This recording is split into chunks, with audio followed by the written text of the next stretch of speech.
Things are looking up in the comic book industry, and there are a lot of reasons to be really positive about the way that things are trending. And it feels good to be able to say that and to be able to believe that, quite frankly. But there has been some news this week that feels really positive, and it mostly relates to the quality of the releases that we've been getting and how those releases have been directly impacting the sale of comics. So, with that, plus some tariff updates and things of that nature, we've got some reasons to be pretty positive, and we are going to get into all of that here today on the show. You could call us the Positive Pals today. We're not going to shit Huh. on Marvel. We're not going to, doomsay. We're going to talk nicely because there are some good things to say. Hmm. Joining me to say some good things, Cale. What's up, happy dogs? I wouldn't go that far. Marco, Positron Marco. Listen, Tyler, Sean said we're going to be positive, and as soon as Cale does something positive, which is out of the realm for Cale, typically, Too first much. Sean's like, first nah, thing in 10 too years much, I've said, Sean said, no, too no, much. hold on. and I'm Sean. Thank you for being here, whether you are live or in the future. Hope you are having a good morning, evening, afternoon, whatever the fuck it is for you. Smash the like button if Smash. you are ready to have a good time.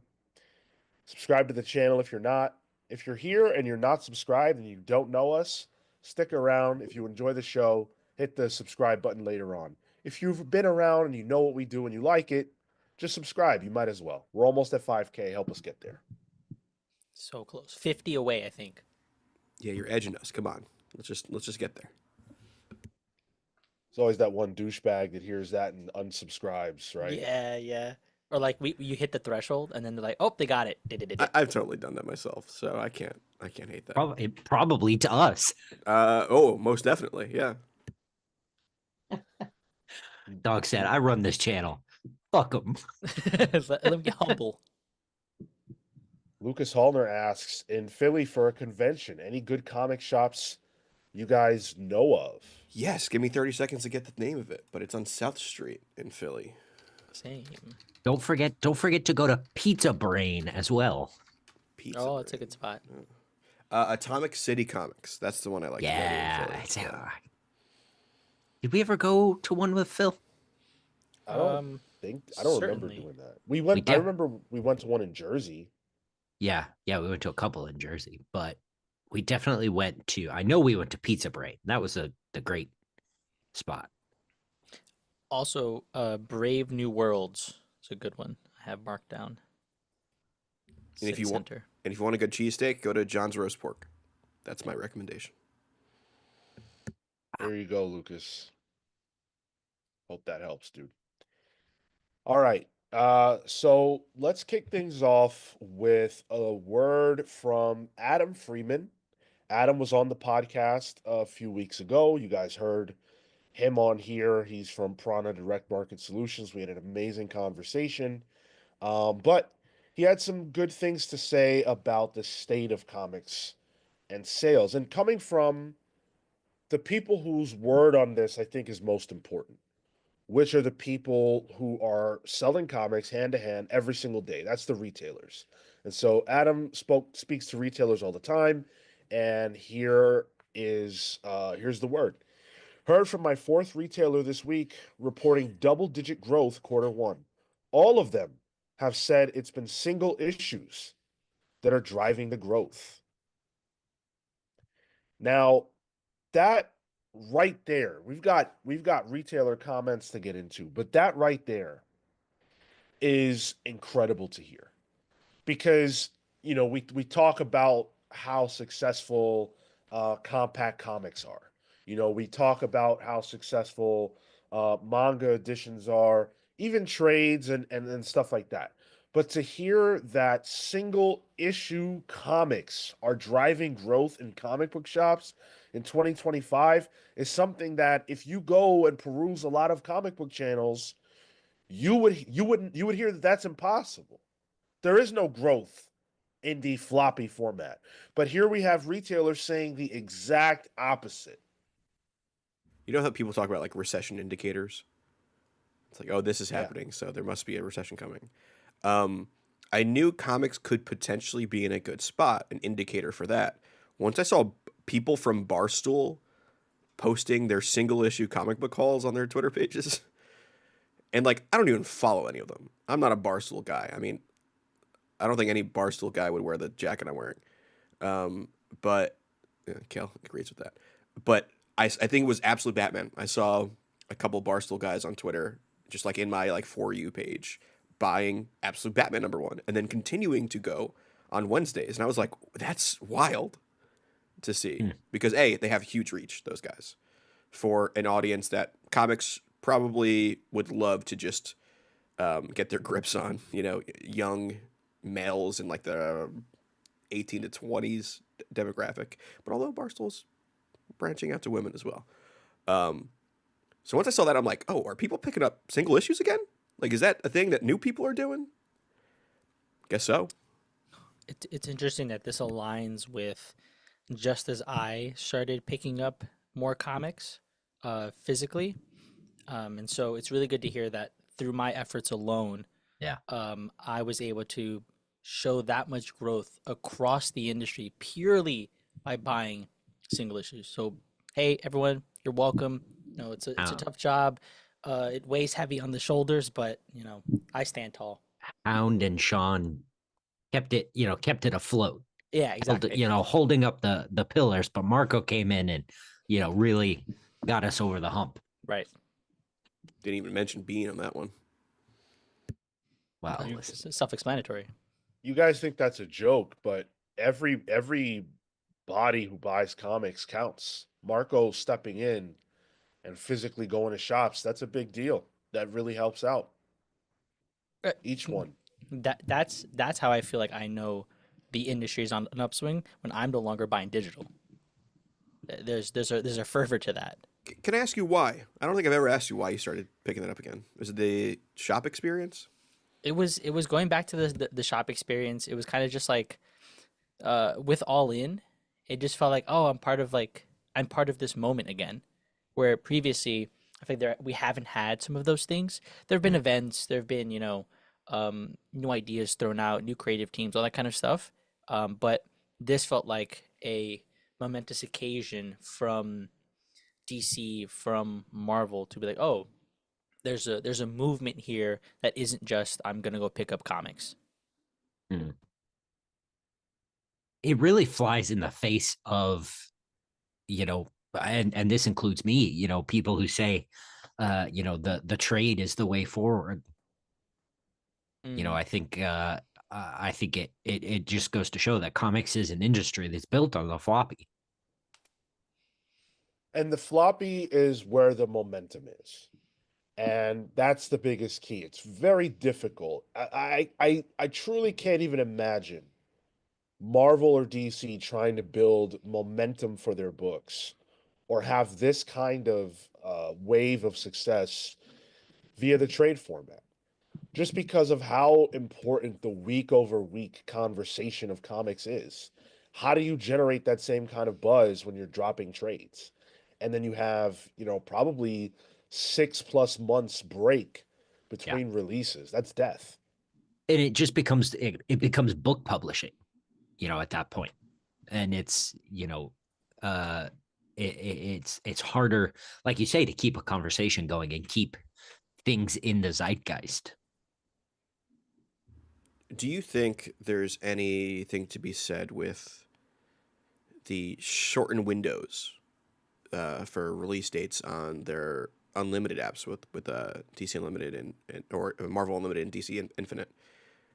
Do you think that might be driving people to shop, or so they can quickly catch up to something, read up to it, but then they know like, oh, there is more.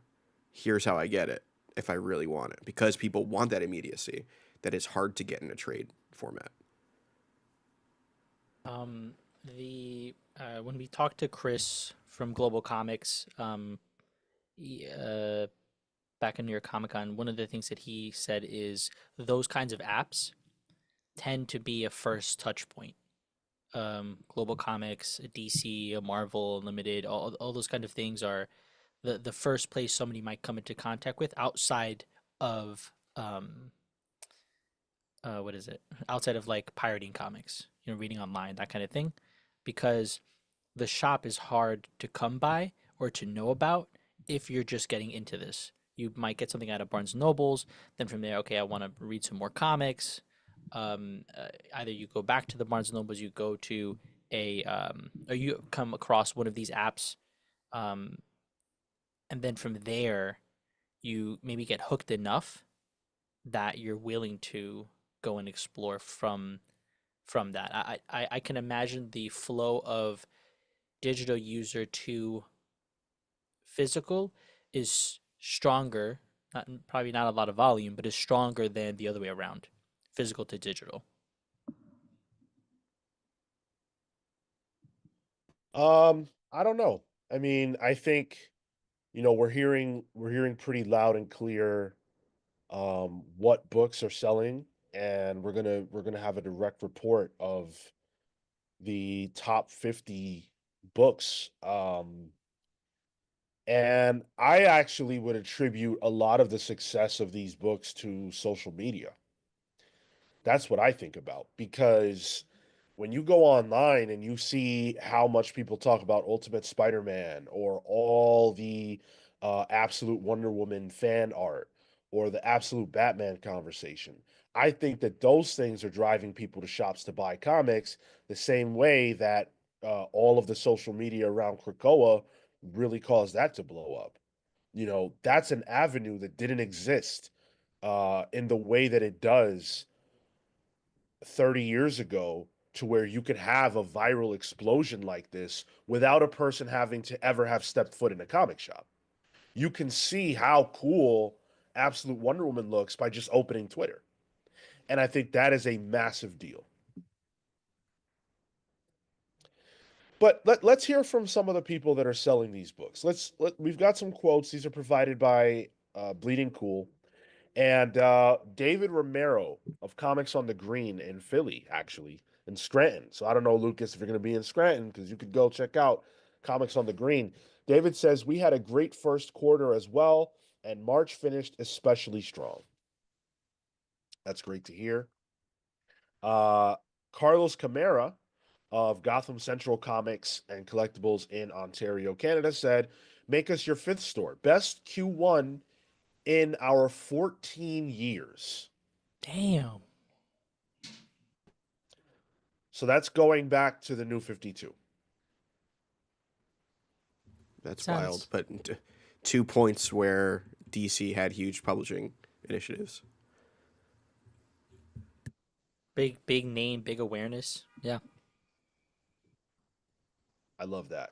Love that. We've also got Shannon live at Bat City Comic Professionals in Florida.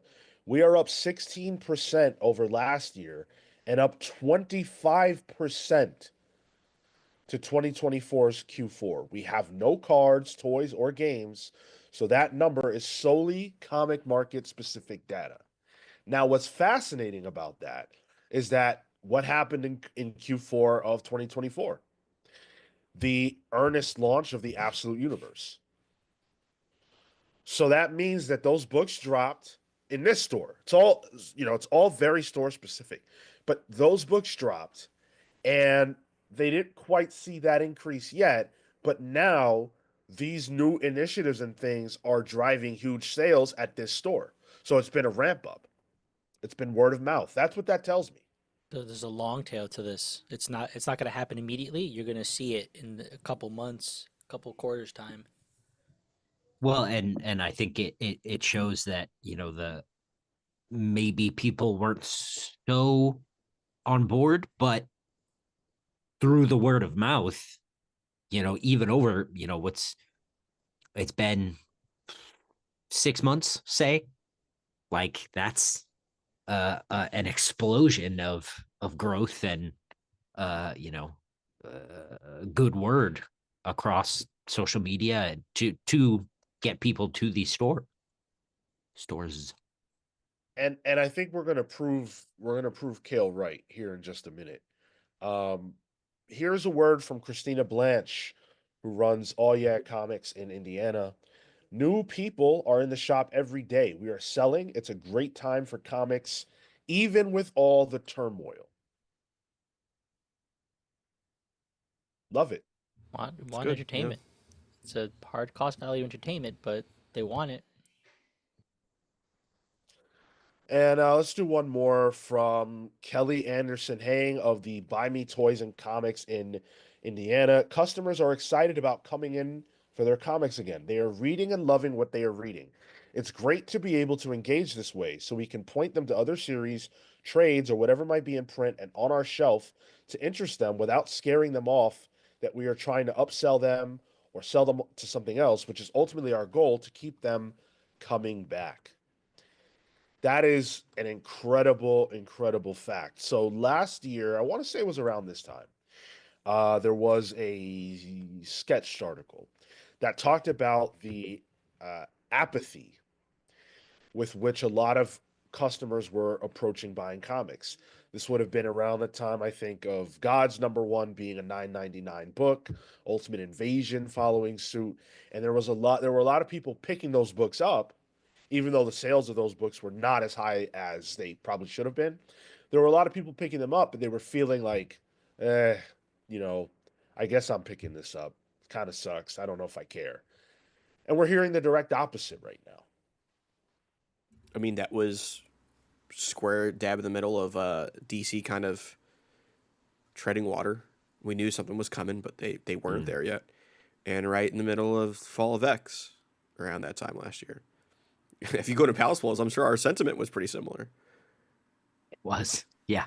Yeah. I distinctly remember having several conversations just being like, can we just get there already? Just let's do it. Yeah.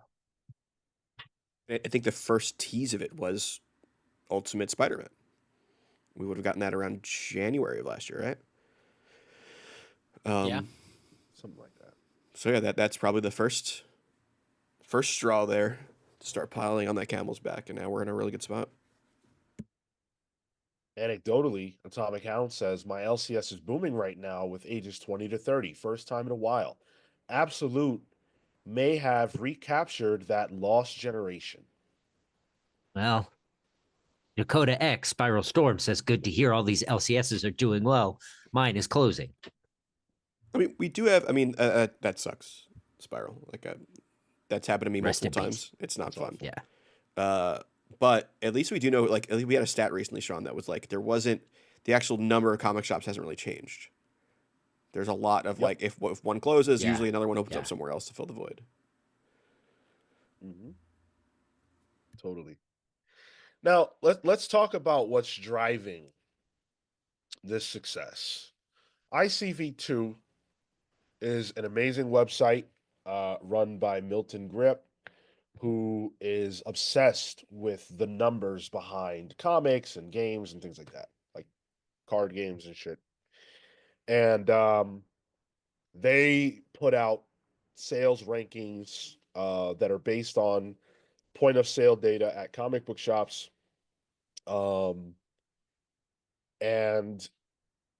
I'm going to get this out the way as a disclaimer. Yes, we understand that this data is not exact. Um, it's over 125 stores that use Comic Hub. Comic Hub is the point of sale system that they are basing this off of. So take it with a grain of salt if you feel like it.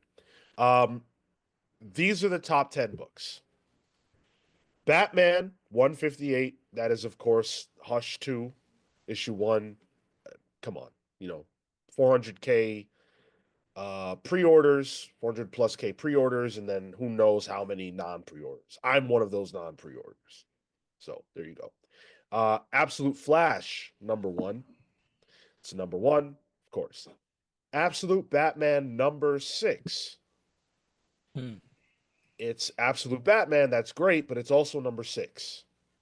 And we know that the number tends, the higher the issue count number, the lower the sales ranking and the order number. That tends to be how it is. These two surprised me. Absolute Superman #5 and Absolute Wonder Woman #6. Batman I get because it's Batman. But for these two to still be this high up in the top 10, that's a great sign that people are actually into these books. And Absolute Superman number 5 is also on the list later on. What's that number? No, number 6 is. Yeah. 18? Yeah, number 6 is 18. Oh, number 6. Okay. My screen's a little tiny for it. But yeah, so it's doubly on there. So people definitely are picking up that book. Then you have Ultimate Spider-Man number 15, One World Under Doom number 2, Ultimate Wolverine number 3, and Absolute Green Lantern number 1 rounds out the top 10. Wow. DC heavy. So it's a DC heavy top 10, really an absolute heavy top 10. The only two mainline universe books on this list are Batman and One World Under Doom. So an event and a pseudo event. And Amazing Spider-Man typically, a year ago would probably be one of the ones that are topping this chart, right? That's not until 11. Yeah. You've got maybe six or seven out of the 20 on this list are basically ultimate or absolute. Yeah. These micro lines are dominating. Yeah. And it proves the value of, I mean, look, it proves the value of a smaller, more compact line that is easier to follow, but also of creative teams that are going to deliver the goods. That's what we're seeing. And I'm looking down this list too because I'm a Marvel head and I always want to see where Avengers is. I don't know where it is on this list. All I see is Magic above it. Like Magic's in the top 20. An untested solo character. Avengers is number 20, number 38. 38. Okay, yeah. I have a screenshot. So yeah. And just to kind of further this, with regards to like what, like the number ones, the absolutes, the ultimate parts of this, they're all bringing in new readers. They're all bringing in more excitement, and that's all within the past year. I did a quick poll on how long people have been reading comics physically, just to see like get a sampler for people coming into the shop. The highest ones here, obviously, the people who have been reading 10 plus years. If you're locked in, you're locked into the hobby. But the past 6 months and the past 1 to 2 years make up 42% of all that. There was if you had seen the graphic, it was like a curve up at the start, then it kind of dipped down for people within the past 5 years, and then back up top, right? So like it's starting to fill a gap via that part in time, which is exciting to see, especially considering we're seeing the ultimate stuff, the absolute stuff, all at the top 10. Those are the new people. That's the influx. That's the point of contact for new readers. Interesting. Yeah. I like that. 10 plus years. Yeah, please, if we would have let this poll run longer, I'm sure we would have gotten a lot more of those heavy veterans. But it's good to see. It's good to see. Now, we can talk about, the fact that DC has more spots in this top 10. To me, personally, I don't put a lot of stock in that, because if I showed you right now what the top 10, top 20 looked like in the early days of the new 52, it looked a lot like this. And it was actually worse than this. But then things shifted back. So we'll see if these books stay quality. I think they will stay quality, and we'll see if people continue to purchase them, and I think they will. That being said, Marvel doesn't really have anything on the horizon that makes me think this will change. We'll see how Amazing Spider-Man number 1 does and everything else. We'll see how the sales for April look. But as of right now, I don't know what would upend this for Marvel. I don't either, dude. Like, I could think of what's that ultimate event happening? Ultimate Incursion, is that what it is? Yeah. Um, that I see maybe breaking top 15, but like I don't know outside of ASM what could be number one, and at least there's nothing been announced yet. Mm, Which hopefully means that Marvel is cooking something up because I'm sure they see similar lists. it gotta be. Yeah. Yeah, they have to be. I think if you're Marvel and you don't have a Guardians of the Galaxy book or an Avengers book that's cracking the top 10, you're doing something wrong. Maybe Chips Cap, but like it's not going to be that'll be a pop for number one. But I wonder what this looks like for, you know, on a weekly basis where we get to see a little more fluctuation in the top tens. What happens on a week where, you know, Absolute Batman's not there, or a Martian Manhunter, or Superman's not there? Like what ekes out at the top to beat everything else out? Because I'm also not seeing um, the next mainline DC thing is 23 Just League Unlimited. You know, otherwise it's Uncanny X-Men, Magic's up there, another Uncanny. So really, I feel like this is skewed for that data, but when you look at it from mainline, it Marvel's still eking it out.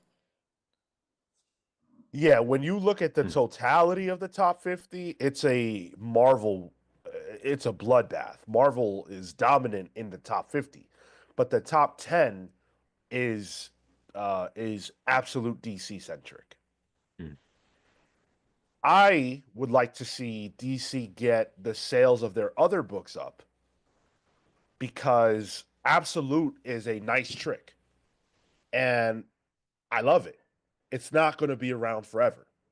They're going to have to generate excitement for their mainline titles because when Absolute is dead and gone in 4 or 5 years or whatever, however long they're going to let this last, they're going to have to build, they're going to have to rely on mainline titles. So this will have to change. Do you think they fast track a crossover? No, No. no. I mean, whenever they plan to do the next crossover, I think Scott said what sometime this year, I think, or maybe next year, whatever it is. I don't see any reason for them to push any timeline up. I mean, things are doing Yeah. well. Um, Go ahead, Kill. No, I was gonna say I think that there's no reason to fast track it when it seems like the creator led version is working. Right. And that's a great point too, right? Like this is an initiative that is creator driven. So what are the lessons to be learned from that? If you're DC, hopefully the lesson is listen to the creators, you know?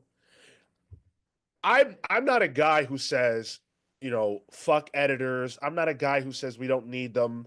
I think there should be synergy, right? I think editors and creators have to work together to deliver the best product possible. But I don't think that a top-down dictatorship is always the right answer. Yes, Dan Didio did great stuff in that role, but it didn't always work. And the New 52 is a great example of when you need to listen to your creators more.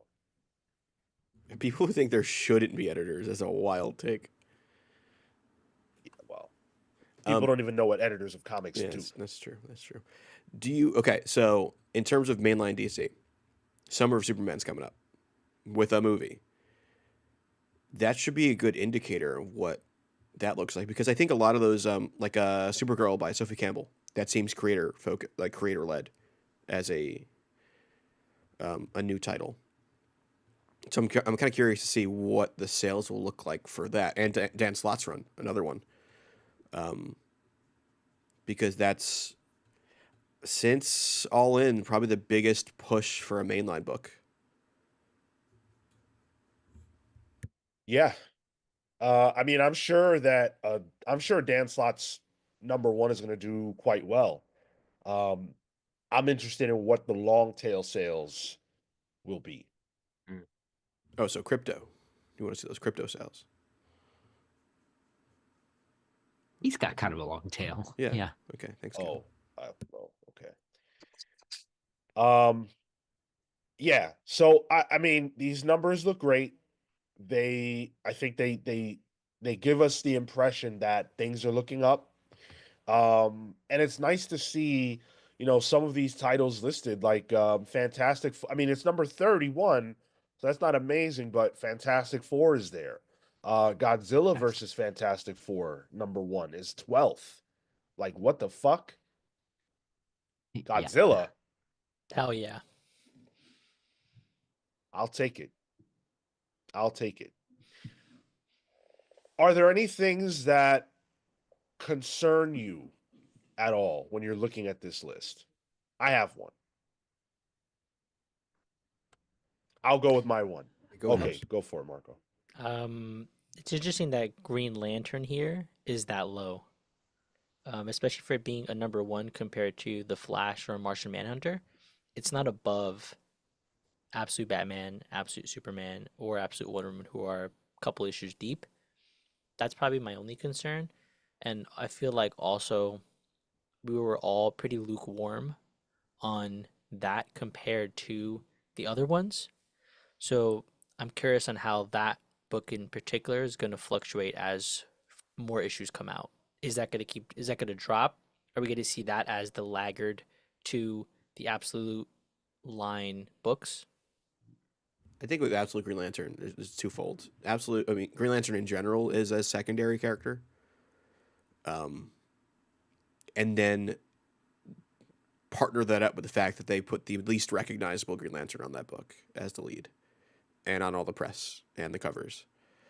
So I can see maybe some shyness from shops from wanting to buy that in huge amounts. Well, this is point of sale. So that means that these are sales to shop goers, and they're not choosing this. Or Word less of mouth quantity? hasn't been great on this book. And I think it's the worst received of all the number 1s to come out of Absolute or Ultimate, quite frankly. So that's unfortunate. I think the other thing is there's literally 2 image books for all their efforts right now. It's just so hard for them to compete. G.I. Joe 5 is at 32, and what was it? Transformers is at 15. And their price points also, it's interesting, are the lowest compared to everybody else's. Oh my Interesting. God, you're right. So Jesus. they're not making the same kind of dollar off the stat volume of sales, except Magic and DC, X Sonic the Hedgehog, but everything else is way more pricey. Well, Image hasn't had a real big number 1 since G.I. Joe, even outside of Energon. Well, but I think that also goes to show that, like, the number 1, that number 1 pop with a micro line has to be backed up with a dynamic story.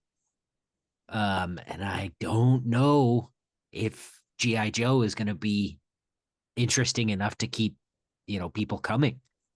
We just had Megatron in Transformers, and, we're getting that story coming back. That's one of the big questions that we had with the, this whole Energon universe is, where's Megatron and what's he been up to?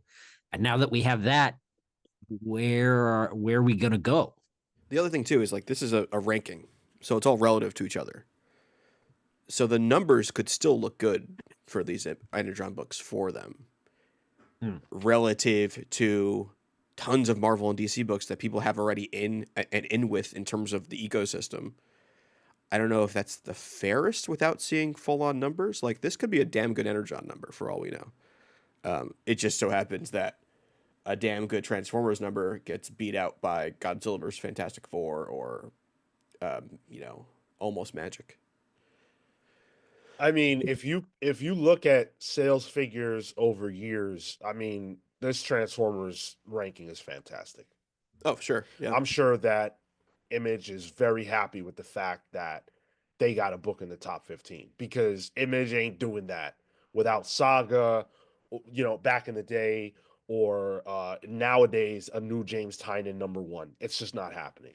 So the fact that Transformers is 15th is actually pretty good, I would say. Now, what concerns me on this list, I would put a bullet through Avengers. This is bad. Avengers at 38 is disgusting. Yes, it's number 24. I get that. But you got to be able to get your Avengers book doing better than fucking Doctor Strange of Asgard or Moon Knight. And I know that Moon Knight run is very celebrated, but we're talking about properties now. And the Yeah. Avengers property is massive. In the inverse, seeing Moon Knight on here is exciting because I don't think a Moon Knight book would ever chart this high. Especially what is it, number 6? Yeah. Yeah, like that's great for a Moon Knight book. That feels better than what the show was doing. Which probably says something. Just, I mean, I like the book as well, so that's exciting.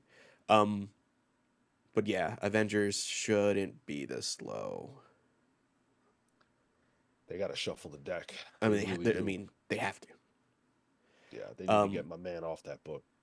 One thing I do like on here too is those female-led solo X-Men books are working for Marvel.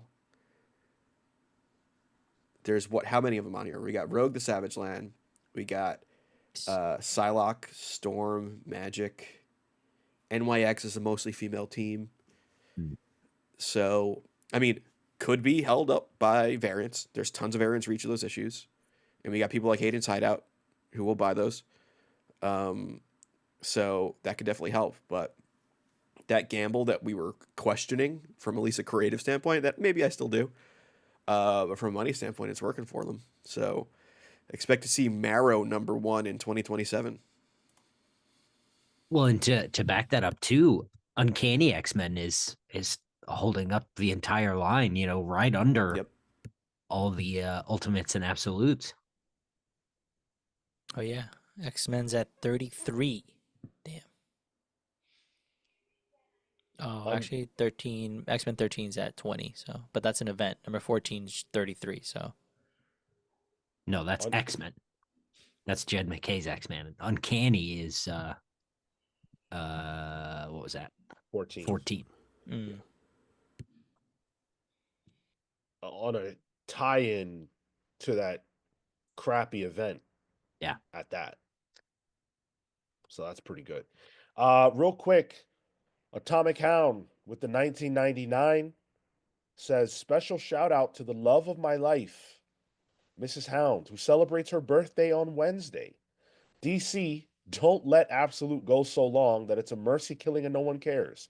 Bring it to a natural close that is creator driven. Well, happy birthday, Mrs. Hound. Thank you for allowing Atomic Hound to be a part of this community. And I know that you both enjoy the show and you both, are on your journey through comics. And I'm really, really thankful that you've brought us into your home and into your life and, allow us to share that journey with you. So happy birthday. I hope Atomic Hound treats you to a nice meal out and hopefully doesn't force you to go to the comic shop that day unless you want to. Report back and let us know that he treats you right because you deserve the best. Yeah. Happy birthday. Hound's going to need another side quest to the florist between the comic shop visit. Yeah. Yep. Did we get to Samuel super chat as well? No, go for it. Yeah, so Samuel reached out to us with a $4.99 super chat and said, "First time live with you, pals. Glad to see a channel that is critical, but not constantly doom posting that the industry is dying and offer no solutions." I appreciate that, Samuel. Thank you for saying that. It's sad, though, because that strategy is successful. But I think I was on a certain channel the other day that posted a review of Amazing Spider-Man #1. And this is my gauge for what kind of channel you're looking at. I looked through the comments section. I didn't watch the video. I got no time for that type of bullshit. But I looked through the comments section. Every single person said that the book sucked or that they would never even give it a chance. Every comment. That tells me that the person who made the video cultivated that kind of audience, and I'm not here for it. That's toxic. There's no way that everybody said that. Go through our comment section on the same topic. There's a diversity of opinion. On the panel, there was a diversity of opinion. It's a lot of people who've experienced their own Pauls in life, I guess. A lot of brand new days. A lot of one more days. Matt Fisher got the $4.99 in. What's up, my peeps? Hey, Sean, my little blueberry scone. Wow. Wow. Thank you, Matt. Appreciate you, dude. I didn't know it was a blueberry scone. You like those, Sean? Are you a blueberry scone guy? What's a scone? Pastry? Okay. So that's a no. Kind of like a sweet breakfast biscuit. Yeah. It's the best way to describe it. I mean, he could have called you a sweet breakfast biscuit too, and I wouldn't have batted an eye. I'd be like, oh yeah, that's a Matt Fisher super chat. Hey y'all. Good morning, my sweet breakfast biscuit. Oh my god. We haven't hit too many comments. Cole says you pals should view Image Comics top 10. They put their own top 10 monthly list that puts together everything. It's direct sales data from the publisher.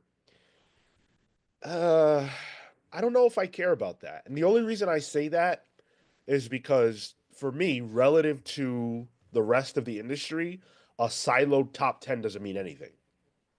Like, what are the top 10 best-selling Image comics? I don't know. Transformers, G.I. Joe, anything that's being published by James Tynion, Saga. Like, it's very obvious. And I don't know that we're going to be able to tell the trends based on just Image's top 10. And you lose the context too of where it sits in like the grand comics landscape. I'm looking at it now. They only have February's out. It's the most recent one, but it's about what you expect. There's a lot of Spawn on there. Yeah, exactly. Shu Patel says, how much of those Marvel sales are variants, right?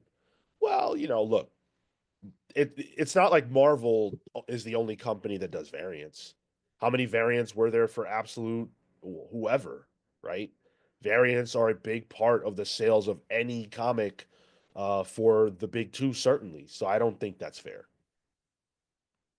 Yeah, like it is a consideration, but overall quantity, like you still have to give it to the book, especially as the numbers go up, because you get less of those variants. Yeah, we can't say that for Marvel, but not say it for DC. Because they No. both do that. So Samuel Summers with the $2. Thanks, Sam. My LCS sells out issues of Storm every month. That's great. It's good. Another like untested solo comic book character. She's had miniseries, but this Storm, and Sean mentioned social media. Storm's probably one of those ones that's getting a lot of buzz on social media that I'm sure helps. Storm is definitely the little book that could, and I am very happy to have been wrong about that title. It is good, and people are supporting it, which is great to see. Although, when you hear someone say this book has been selling out of my LCS, I'm not trying to take away from that positivity, but we don't know how many issues the LCS is ordering. If you told me, they're ordering 20 copies and it's selling out every time, I would say that's pretty good. If you tell me they're ordering 5 and it's selling out every time, I'm not as impressed. So, If that tells me maybe they should order some more. yeah. And thank you to Omni Mary Amen for 3 months as a member of the Comics Pal Sidekick. That's the channel membership. Says, good morning, comic lovers. Good morning to you too. Thank you for being here. Sean, as a Jean Grey fan, Jean Grey kind of being the lone standout not on this list with the Phoenix book. You feel vindicated? Uh, man, I I know that's a joke. I don't ever celebrate a book doing badly, but I don't think the book is good. Like, I don't think Magic is good, but that's Magic. She's like, come on, right? Marvel Rivals is helping out with that too. Yeah. Yeah, There's a reason that book's selling. right. Phoenix, I don't think that book is very good. You know what I'd like to see actually? Once Phoenix is added to Marvel Rivals, if the numbers jump, That'd be interesting. because we Like see certain characters associated and see how they like. Emma's coming out Psylocke's with a in there book right already. now. Yeah, Psylocke's in the Yeah. game already. Magic's in the game already. Storm's in the game already. Right. Emma's coming out with a book in June. She's in the game. That's gonna have the magic effect. You got another magic on your hands with Emma Frost. And see, I would have. Is that book coming out to coincide or before, and then we can we can have a chance to see an after. They know they're being specific about which characters get solos in the X-Men world, and I think this is why someone like Brevoort works in that office.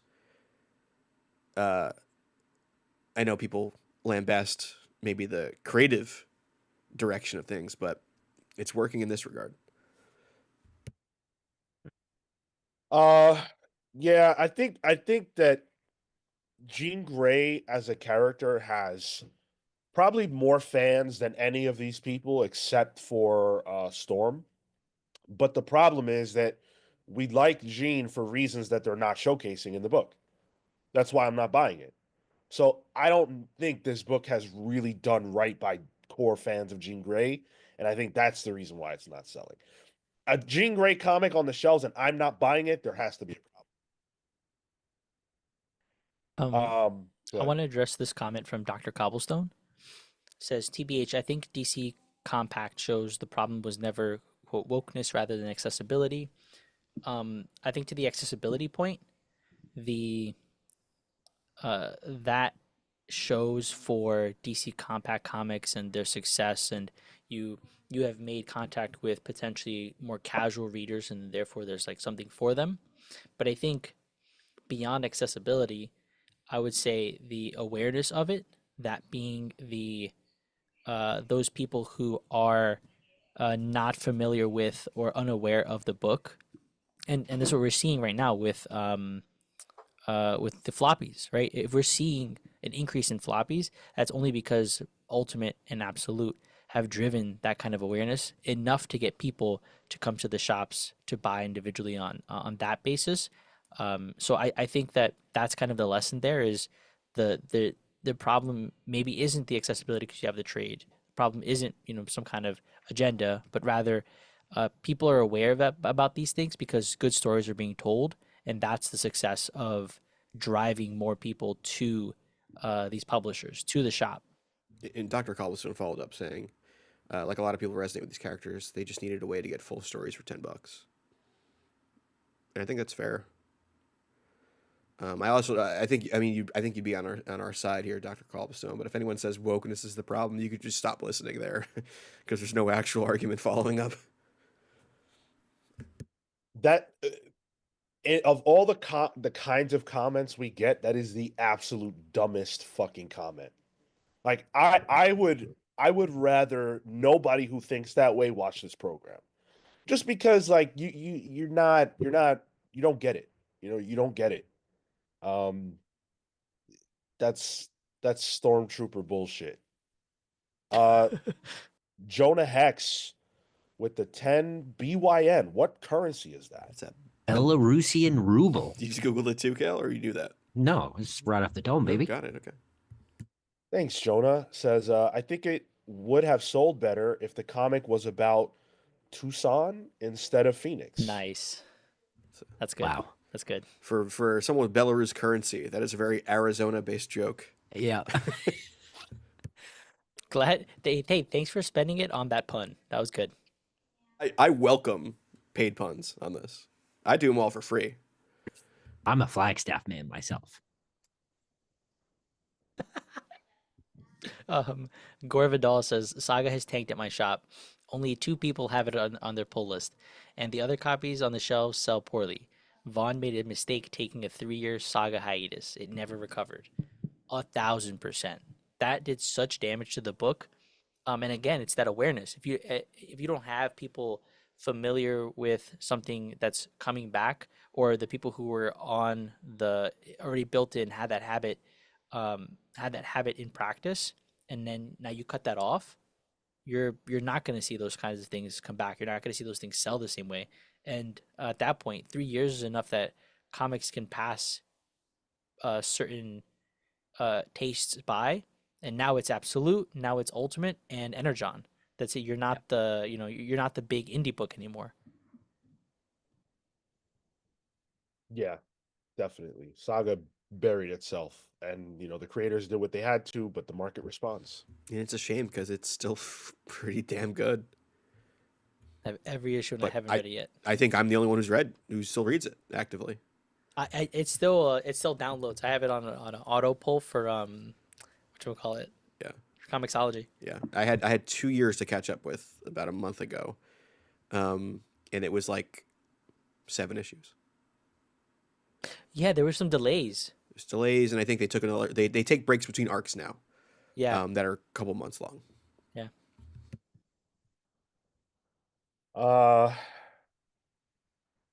Common Sense says, I know someone said about comics need manga size to help the comic industry, and that's how DC Compact is born. And it's still no access to it. No, I think access to the compact comics is high. The price point is great for as a point of entry for somebody who's curious about the industry, or quite frankly, even people who are entrenched in the industry who want to try something out. I think the best example of that is Far Sector, which was the book that I think people who were buying the compact comics were most likely to not have read. That got into a lot of people's hands. That's a great thing. That being said, we still don't exactly know, and we may never directly know, the pipeline from compact comics reader to weekly floppy reader. And if that pipeline doesn't exist, then I'm still not 100% sure, outside of the $10 sale, the overall industry value of compact comics. Yeah, if we don't know that number, then we don't know the industry value, but we can only say it has definite DC value.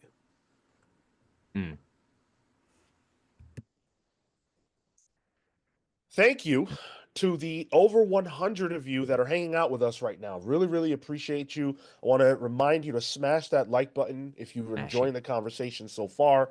We've got a lot more to talk about in this realm. In fact, I want to go over the top 20 graphic novel sales.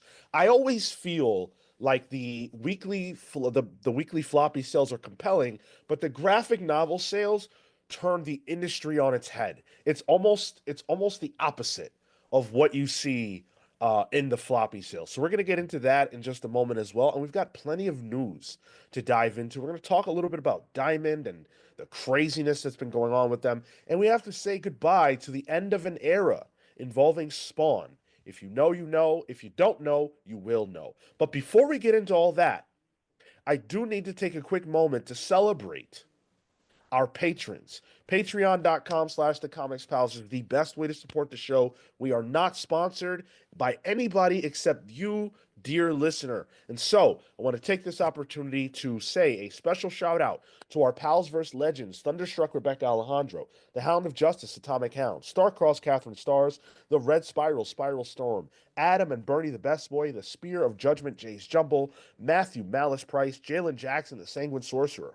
And thank you to Pals vs. members, the Night Stalker, Harris Dajinski, Brian Demolished Pozo, Kefis the Incorruptible, Momentum Mike Elliott, Dan the Truth Trudeau, Marley Manastorm, Slow Flow Dameron, Christian Uncaged, Always Laughing, The Spear of Justice, Izzy's Issues, The Great Destroyer, Hyper Viper 89, Robert Runback Cashaback, Pete the Dreamweaver Collins, James Just Jamming Jones, Paul Powerhouse Smith, Andrew the Galaxian Smith, Neon Knight the Cosmic Avenger, Matthew the Shade Cosmo, BJ Kicks, The Living Blade, Boss Rundeer, The Grand Alchemist, Chop Harder Alchemist, John Barrier B, And Doomsday, David, Melendez, Doria. If you did not hear your name and you're supposed to, we will be getting to you a little bit later. This time it's a Comics Pals promise.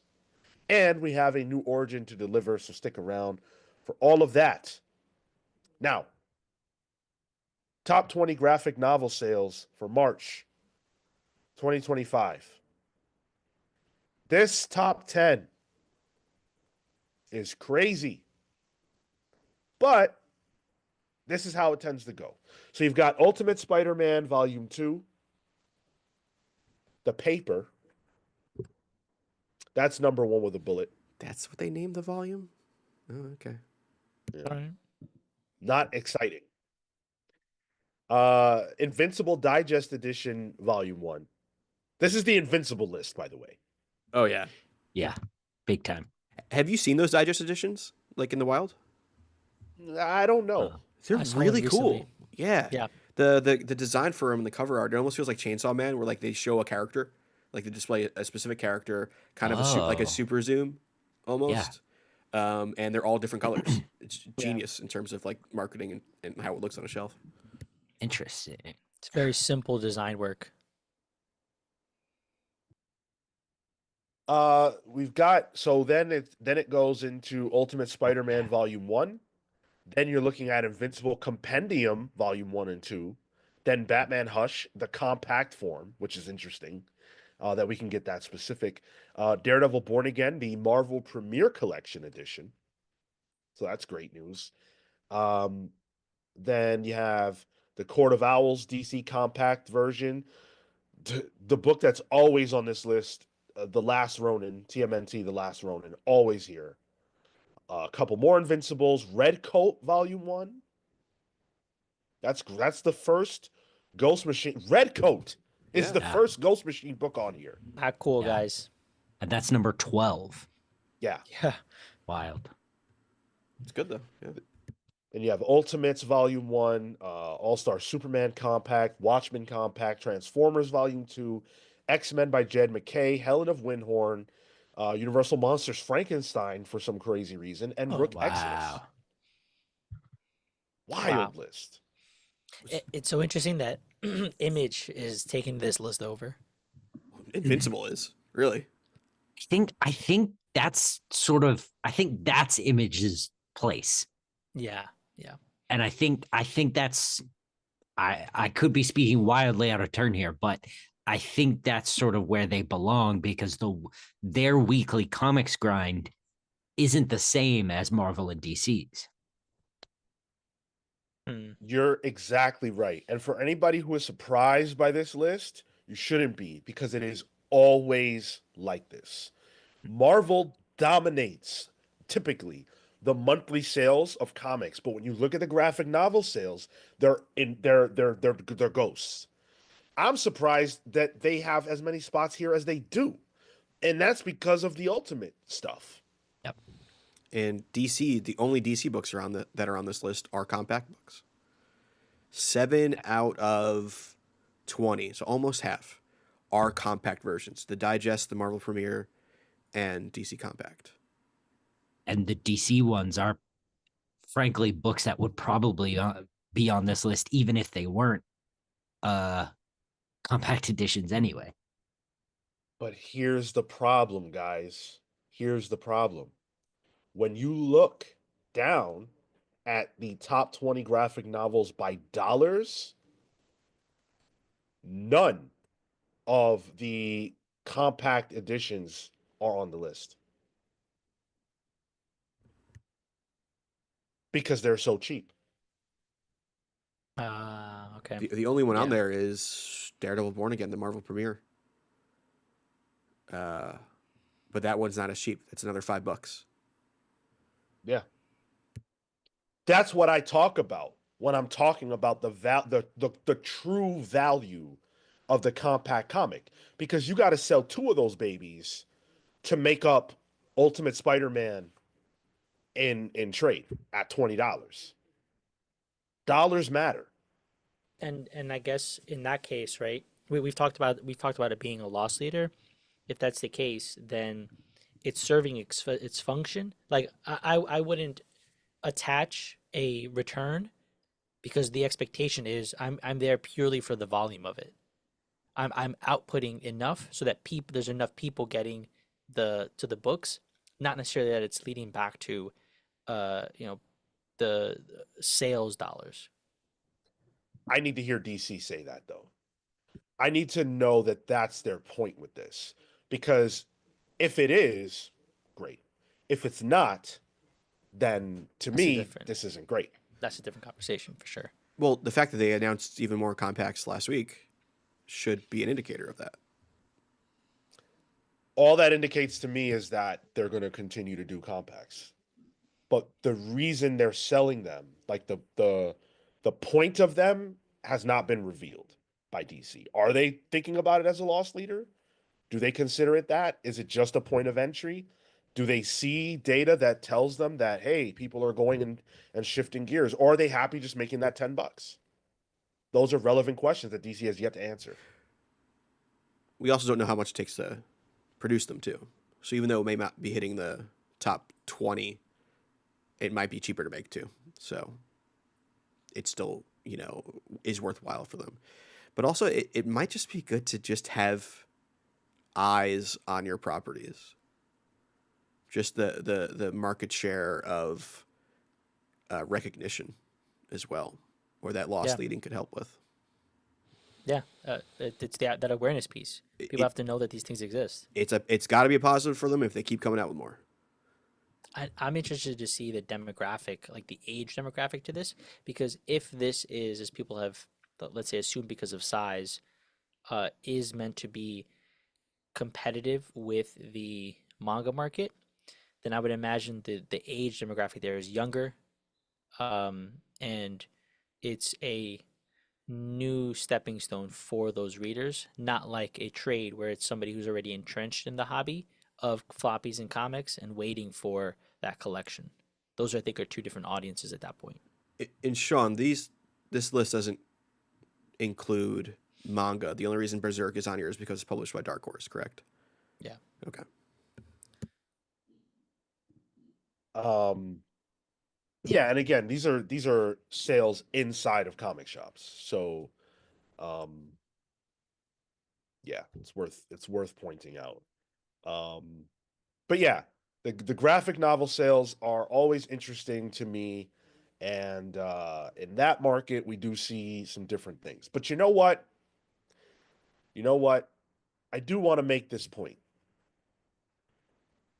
All of this that we have talked about pales in comparison to one thing, which is the sale of Dogman since December of 2024. It's a movie, right? Jesus. They put out a new Dogman volume, which has sold 2.5 million copies. Dominance. These kids got money. Jeez. Wow. My Forbidden Planet here in Liverpool, we have two shops. We have Worlds Apart, and then we have Forbidden Planet. And Worlds Apart has sort of gone the manga way, which is fine. But Forbidden Planet has been like the stalwart, Western style comic books. And they have a Dogman thing in the window. And I was just curious. I was like, hey, how's that doing? Is that bringing people in? And the lady was like, oh, yeah, dude. We have so many kids in here. It's their whole world. The comic shop I go to has Dogman on the front door too. Oh. Like I love it. if you want to talk about like the first hit, it's Dogman for people. Captain Underpants. Yep. Yeah. That was mine. Like in terms of Yep. me reading comic books, it was Captain Underpants for sure. But it's like, how does the DC tap into that? Like, you know what I mean? There's such a volume there. The Piccolo book, the Raven book, the Starfire book, the X book for Young. They- How do you hit that? They just announced, it's not on our list, but they just announced they are doing those like cardboard stands with like shelves. Do you know what I mean? Mm. Displaying those comics, the YA stuff. DC just announced a whole bunch of them for stores Yeah. and like hobby stores and stuff. So they're trying. There's an attempt Let, being made for sure. let me hit you with this. Though Dogman is a competitor, Dogman itself is for a younger audience. It's for a younger crowd, a much younger crowd. Does it need to? And like, yes, but like, is the bigger win for DC like Dogman being the gateway into like the comics format, into you know kid friendly superheroes, Dogman being the gateway into your more YA, your more just regular comic book stuff. If I'm like they don't necessarily need to put something up against Dogman as much as maybe the young people just need to evolve into Batman. if I'm a big two, that's how I'm thinking about it. With that number, you're not beating Dogman. And at that point, there's two things really that are beneficial that makes that an ally book. Really, I could put books next to it that are not going to do as well as it, but it at least is an option, and I can make stuff off that. Think of like Marvel's Miles Morales books that are probably on the same shelf as those Dogman books, or the ones you mentioned for DC. And then B, it introduces them to the format and the art form, really. That for me worked for me. So I don't think that they view I wouldn't view it as a competitor for them at all. Sure, it would be nice to have a Dogman, but there's much more benefit from Dogman existing than there is from it not. I feel like it should still exist. I feel like the function it serves, I think you're right, is to help introduce kids to a comics style and to introduce them to that. But if I'm DC, I'm thinking, okay, but how do I make Primer that? How do I make, my adventures with Damien that? Or with Tim Drake that? Because I would rather DC X book by DC be the thing that introduces people to comics, because then I've sunk my teeth into a potential 20-year fan at that point, versus I have a comic book fan uh, coming from a Dogman, and now they have a lot of choice. At the start, it's two. It's binary. It's a Marvel DC, let's say, right? And then from there, they continue to grow. But I want to get them into the ecosystem as fast as possible. I think, yeah, there's no doubt in my mind that DC and Marvel are thinking about this. Look at what they have done. Look at how DC has, bolstered its offerings as far as YA comics. They know that there is a market for comics that exists among young people who don't recognize that they're reading comics. And I think that is one of the biggest problems. Like, when you were a kid, did you know you were reading a comic when you were reading Captain Underpants? Probably not. And if you did, maybe you would have you found your way to comics either way, but maybe it would have happened sooner. Maybe there would have been a more direct understanding. That lack of understanding that all that shit is comics, even manga, the scholastic stuff. That's a big problem that core comics, Western comics, has to solve. And even in terms of like just learning levels for kids growing up, every kid reads picture books. And the transition from a picture book to something like a Captain Underpants is super easy from a learning standpoint. So it only makes sense that they would pick up a comic without even really knowing they're reading a comic, like you said, Sean. Yeah. And it'll be, I think that's a big battleground. I do for the big two is kids, young kids. Specifically young kids. Yeah. Because I do think it's worth pointing out that Dogman isn't YA. Dogman is like age 3 to 10. Yeah, kids. Yeah, Captain Underpants 1 came out. I remember when it came out too. I went to my local Barnes and Noble. It was 97 when it happened. Like that was like I remember that being a big deal. And like as people are talking about it in the chat, they're like, "Oh, Bone might have been my entry." Like I say Captain Underpants is my entry into reading comics. I had my dad's collection and stuff, and I would flip through them, but they were toys. You know what I mean? In terms of actually reading the medium, I think stuff like Dogman is necessary and integral to the whole ecosystem of things. Let's shift gears because there's even more good news when it comes to comics. And that, in this case, involves tariffs. So we've all been concerned about how tariffs were going to impact comics. Obviously, last week, this week has been a fucking roller coaster when it comes to the tariffs and when it comes to the stock market and everything else. And obviously, this is not the podcast to dig deep into that. But we did learn something that is very good, which is that at the moment, tariffs do not look like they will apply to books and comics printed in Asia. Now, this is coming from ICV2, Milton Grep on the reporting. He says comics and books printed in Asia are exempted from the new import taxes imposed by the U.S. government last week, according to the notice released by the White House with the announcement. As ICV2 columnist Scott Thorne pointed out in his column yesterday in reference to RPG books printed in Asia, quote, printed books, brochures, leaflets, and similar printed matter other than in single sheets are exempt.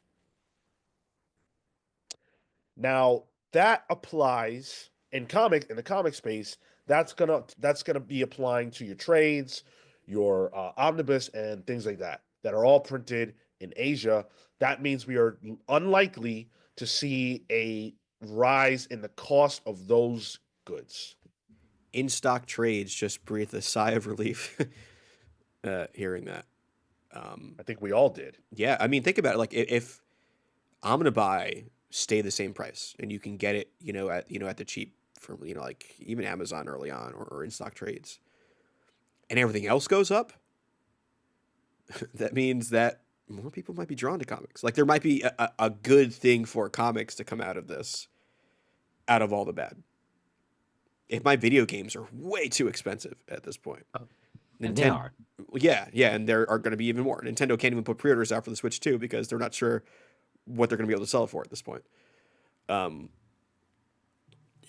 We talk about how it's a war for people's attention. This might be a boon for comics.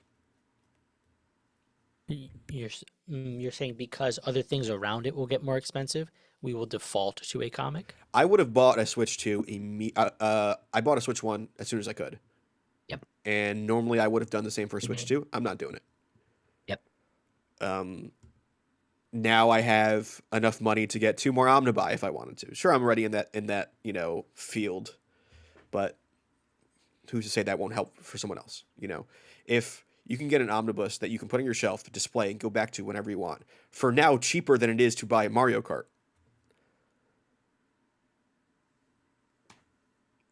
Could only really be a good thing. This is not related to floppies, and so I'm not sure what the status is of that. But this is great news because I think a lot of us were worried about, what's going to happen to stores like In Stock Trades, websites like In Stock Trades. Are we still going to see, the current slate of omnibus and graphic novels that are projected? Are they still even going to be able to come out?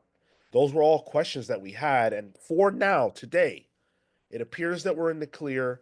This is something that I'm sure all the comic book companies are very happy about. I do need the word on what's going to happen with floppies, though. Yeah, and like, for example, like an industry that is not getting the grace of being exempt, toys. I buy a lot of my pre-orders on Big Bad Toy Store. They had to actually send an email out to everyone saying, "Hey, all those pre-orders you have, that might not be the price we can stand by anymore." They had to go through tens of thousands of listings to adjust prices for potentially 147%.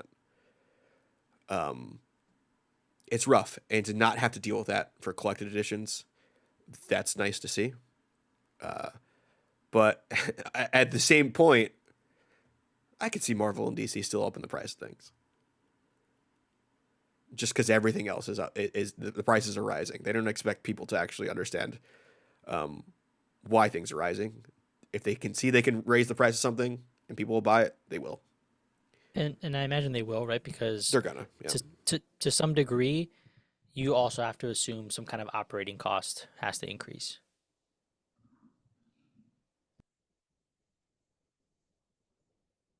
Omni Marry Amen with the 4.99 says, I'm releasing this year. I can breathe easy now. Cale face, blue smiling. Cale, do you understand that? I think it was just a I failed emoji. I could be blue smiling, I guess. Hang on, I'll hold my breath. Oh, don't do it, Cal. I don't know the number. I don't know British 911. It's You go more 199. red than blue. Yeah. Yeah. Oh, okay. Well, hey, listen, what can I do? He tried. Eventually, I would be blue. So yeah, Congrats on releasing, I guess. yeah, I'm trying to figure out the context of this release you're referring to because A book, I'm assuming, releasing a comic, and that's why printing A baby? costs. Sounds like his chest because he can breathe easy now. Mm. Omni, are you putting out a comic, dude? Because if you are, you should definitely be specific about that so we can praise you and let people know that one of our own is putting out a comic book, man. When's the drop? Plug yourself. Yeah. You just dropped 4.99, which is likely to be around the cost of your comic, so thanks. Maybe we'll return the favor one day. Dakota X, aka Spiral Storm, says Marvel raised some of the epics up to almost $60. Yeah, I've seen a lot of scuttlebutt about the raising of the price of the epics. Some people say that the epics were underpriced. I don't know that because I don't buy them. I don't consume that stuff. If you say something's underpriced, you're crazy. Shut up. Deal. It's fine. Leave it alone. Yeah. That's like, oh, you didn't collect the homework. Nerd, stop it. Oh, that used to be me. Oh, I bet. It's just 2 willigers. 1000%. I think DC compacts are underpriced. I have no problem. Mr. DC Comics, you in the chat? Don't listen to that guy. They're loss leaders. Keep them there. Yeah. Yeah, You're doing shut great. up. You're doing great. Kurt Wildshut says, sorry if you've brought this up already, but DC are poised to have a very strong decade. If the new DC movies work, that drives at least a little traffic to comics, and they've got the compacts out. Yeah, I mean, look, the Summer of Superman is impending, and we're going to see how that film performs, and we're going to see if there is an effect on the sales of comics. We get a summer of Supergirl too. You think they're gonna do that? I mean, I don't know. I would like to see what the Supergirl Woman of Tomorrow sales will look like once that movie comes out. That'll be fun. Especially since we know that the conversation around it helped to sell those out. Yeah, it'll sell as good as it's been selling. That book has been doing gangbusters for a couple years now. Even before the announcement of the film. Yeah. Very loosely related, but I thought it was funny. Supergirl Woman of Tomorrow, McFarlane just put out an action figure for that, like the iconic suit with the sword. In Walmart, it's a Walmart exclusive. Walmart had to send an email to people saying, "Hey, you can't get it. Somebody stole our truck." Oh.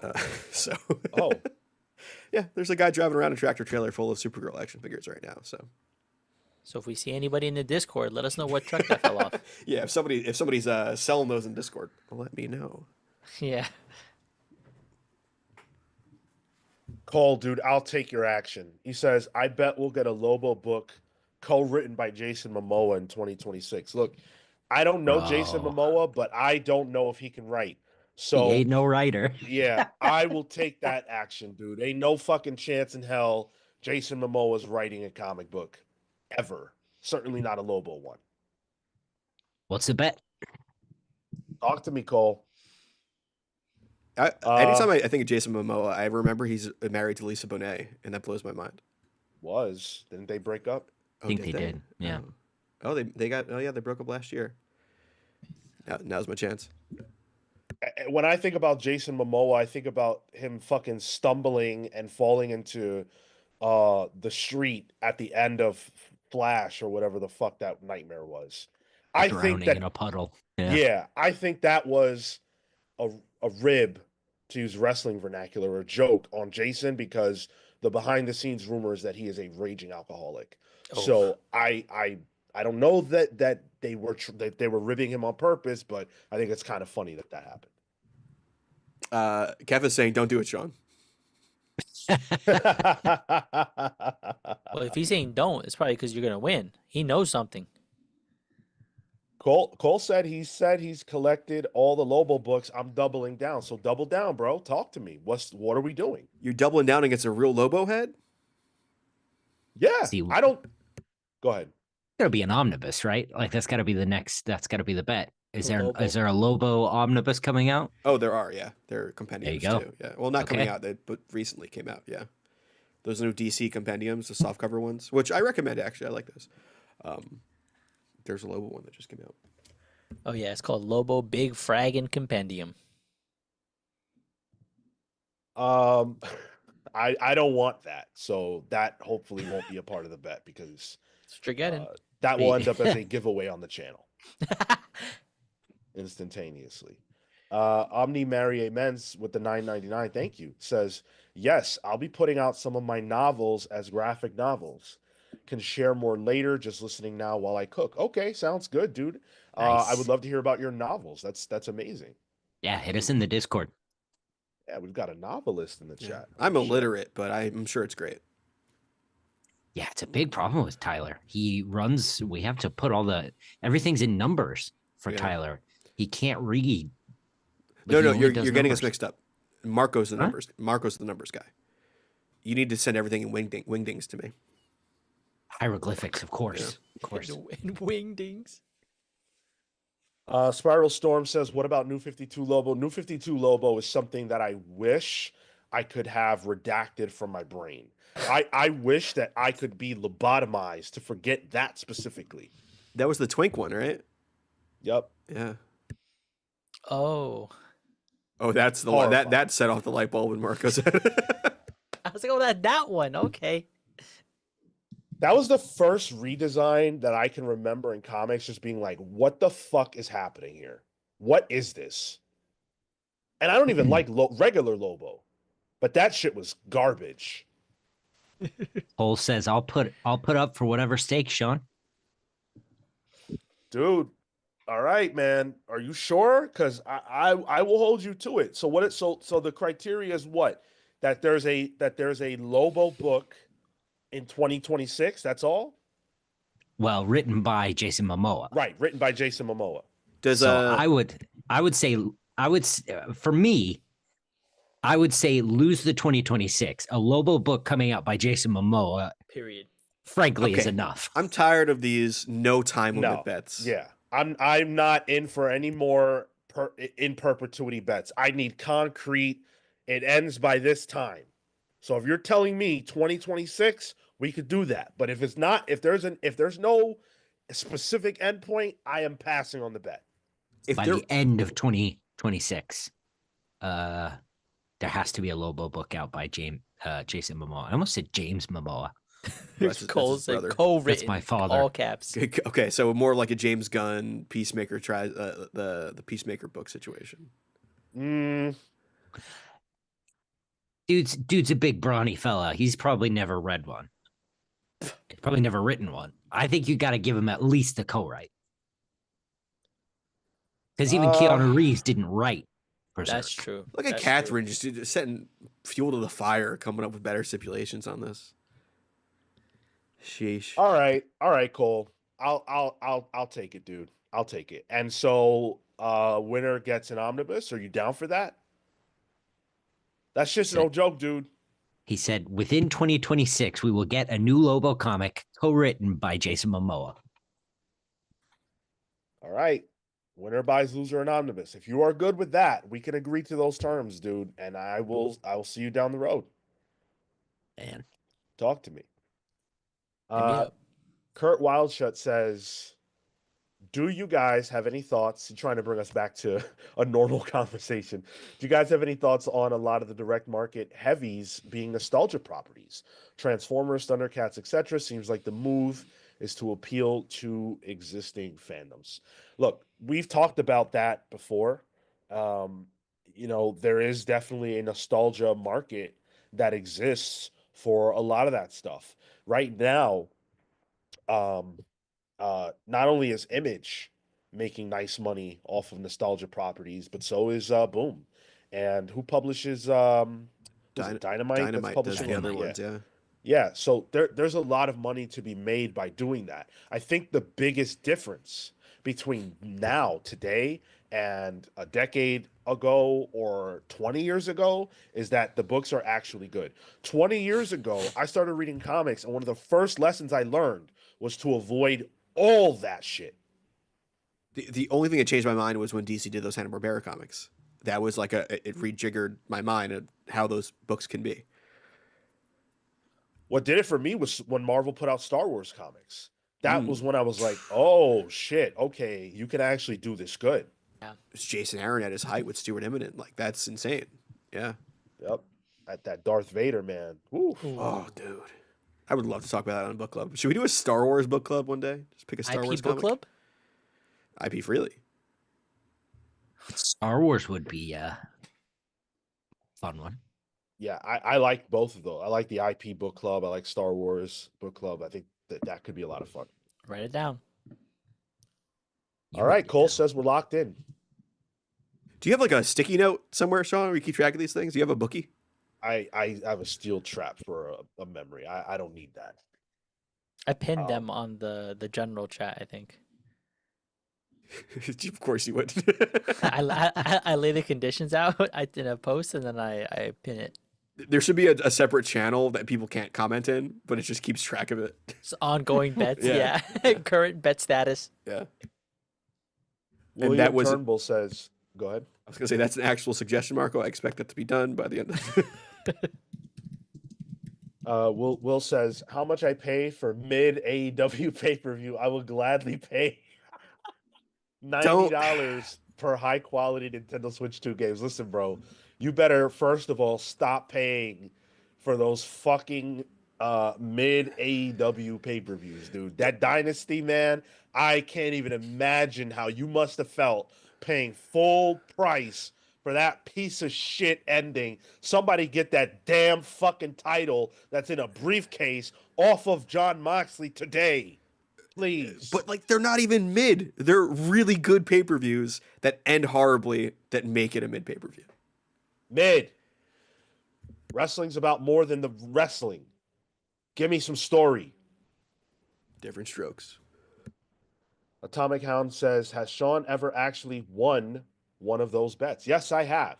I am currently 1-1 with bets. So The bad news is that Kefis is on Cole's side, so that's bad. Kefis! That's bad news.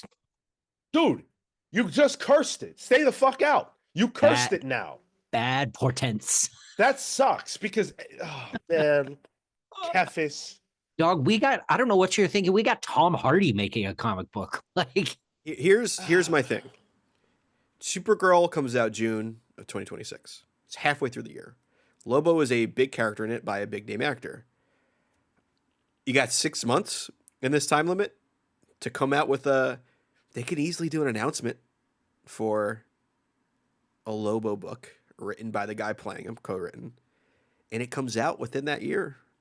I'm not saying I disagree with your position on this one, Sean. I think it's unlikely. But I think there's a chance. Look, dude, there's a fucking chance that Donald Trump is going to fly his private jet into my apartment building right now. There's a chance for anything. But I highly, highly fucking doubt that Jason Momoa is going to take time out of his busy ass schedule, drinking whiskey and being a dick on set to write a comic book. And if he does, I will gladly pony up to Cole what I will owe him at that time. I'm going to clip this and tag him in it just so he can Oh no. spite do it after you called him a dick. Hendrick Perry does say Momoa has some writing credits, so he could want to give it a shot. Dude, am I getting fucking rolled now? Does Cole know something I don't? Because all this new information is just dripping down. Who knew that Jason Momoa wrote anything in his life? Can he write his name? That's the credit. You're being Yeah. like meathead phobic right now. I'm Jason Momoa phobic. Carlos says, chill. AEW pay-per-views are great, despite Mox being a terrorist. Oh, I love it. Hayden's Hideout says Jason Momoa could just tell the plot to the actual writer and still get a writing credit. You're right. Look, now that everything has come to light, I realize that this bet is not as solid in my favor as I once thought. But you know what? I don't back down and I don't welch. So we're going to see how this plays out. All right. 2026 or whatever. Cole, that means you got to stick around. I'm not going anywhere. You got to stick around to pay up when the time comes. I mean, the other thing too is Minecraft might be making $1 billion in the box office. Momoa might be busy with sequels at this point. Yeah. Yep, absolutely. Fingers I crossed. don't know. The man who wrote Brown Bag Diaries, Riding the Blinds in B minor. He did B minor? A disorganized travel log of a vagabond in search of home. May have something to say about that. Jason Momoa looks like he calls himself a vagabond. Yeah. He wrote and directed that short. So, you're in trouble, dog. All right. Cut to 2026. Tyler opening the show with me and Gray, very confidently taking this bet on. Oh yeah, Marco, you want to write down what episode this is for? And get a time code. Yeah. Bet made. Uncanny Suit says, Sean, what did Momoa do to you? Did he shove you in a locker in the past? I'll have you know, Uncanny Suit, that I don't give a fuck who you're talking about. Nobody was shoving me in a locker. Do you know how many fights I got into when I was in school? There's no way in hell that somebody was going to shove me in a locker. I would have killed Jason Momoa for trying to shove me in a locker. And somebody should put a fucking somebody should put out put a fucking camera on this guy when he's on set so we can see the kind of activities that he's getting up to while he's on set. Go look. You guys think I'm joking. Jason Momoa is a bad actor. And I'm not talking about his chops on screen. Allegedly. Allegedly, There we yes, go. because I All want to right. avoid any and all lawsuits. There you go. WB. No, Hayden. No, never that. He said Sean was the one shoving kids in the locker. Absolutely not. No. That's not me. I'm not saying I'm some tough guy. I'm just saying nobody was going to shove me in a locker. It's not going to happen. Hendrick Perry says Momoa has a writing credit on Aquaman 2. See what? This is not, you guys, we need all the information laid out before we do these bets. That probably just means he improv at some point. Like movie writing credits are different. Improv. Like that's not. I don't know. I mean, if you look at his writing credits, he's got some decent credits. Like it's not just story by, like he's written some stuff. See, this is the bullshit now.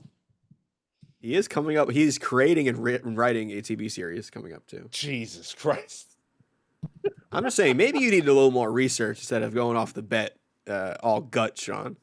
What am I? I'm not gonna sit here and fucking do research while we're live. I'm trying to have fun. You might need to put a pin in these bets then. Marco, make that channel a place where people can offer bets too. Tyler, look, I am responsible for making sure that people have a good time, and if I've got to make a bet, that's what I got to do. It has to happen. Right. Yeah. Luna says Nicole Maines wrote stuff for Supergirl. Listen, Nicole Maines is incredibly talented, and I hope that Jason Momoa doesn't have that same itch to write comics. What if Momoa writes a comic and you actually enjoy it? Like, what if he writes a Lobo book you like? That's impossible. I've never read a Lobo book I like. And on top of that, I'll tell you doubly it's impossible because if he writes that Lobo book, I ain't fucking reading it because that book will have cost me a whole ass omnibus. I mean, that's going on the poll no matter what. Like, that's winning the I'm poll, not going to too. give It's a him DC more book. money. Fuck him. Straight on the pole. Atomic Hound says, Mrs. Hound says, Sean better start saving. Listen, bro. Or listen, Miss Hound. I am. Excuse It's me. watch out. I'm ready. I'm ready. I will definitely do the right thing when the time comes. But let's not count me out yet. Does anyone have faith in me? Marco, you like putting up polls? Put up a poll right now. Does the audience believe that I can achieve and succeed and win this poll or win this bet here? Gilbert Pineda says, if you're fucking my browser. Can somebody read Gilbert's comment? He says, if you're talking about Momoa this long, you should have changed the title to Momoa. First comment, you guys are great. Thank you. We'll fix it in And post. you know what? You're right. We shouldn't be talking about Jason Momoa this long. So we'll have to move on. Well, Carlos says it's Jover for Sean, so Wow. Oh, I ye think of little faith. that shows where the barometer is, I think. All right. If you lose this, though, you can't be making no more bets going forward. Did I kill it? Can we finally move on? All right. Let's shift gears. We've got a lot more show to do. We've got a lot. Momoa show to do. Oh boy. Come on. We've got a lot more to come. We've got some news. And before we get into all of that, I do want to give you guys a book club update. Now, it's Jeff Johns month, as many of you know. And one of the things we like to do is we like to put the spotlight on one of the books for the book club written by the creator or that fits the theme of the month. So the top 4 nominated books to make it to the Patreon poll were Doomsday Clock, Infinite Crisis, JSA, and Green Lantern. And in a shocking twist that I could not have predicted, that I don't think any of us predicted, JSA is the winner of the poll. JSA will be the subject of this month's book club. Wild. We genuinely did not see this coming. We had a whole meeting about talking which book should go on. We said, you know what? Throw JSA on. It's not going to win. It doesn't matter. Just go with it since we need that 4th. And after seeing the Patreon scuttlebutt, I guess we were kind of dumb to assume that.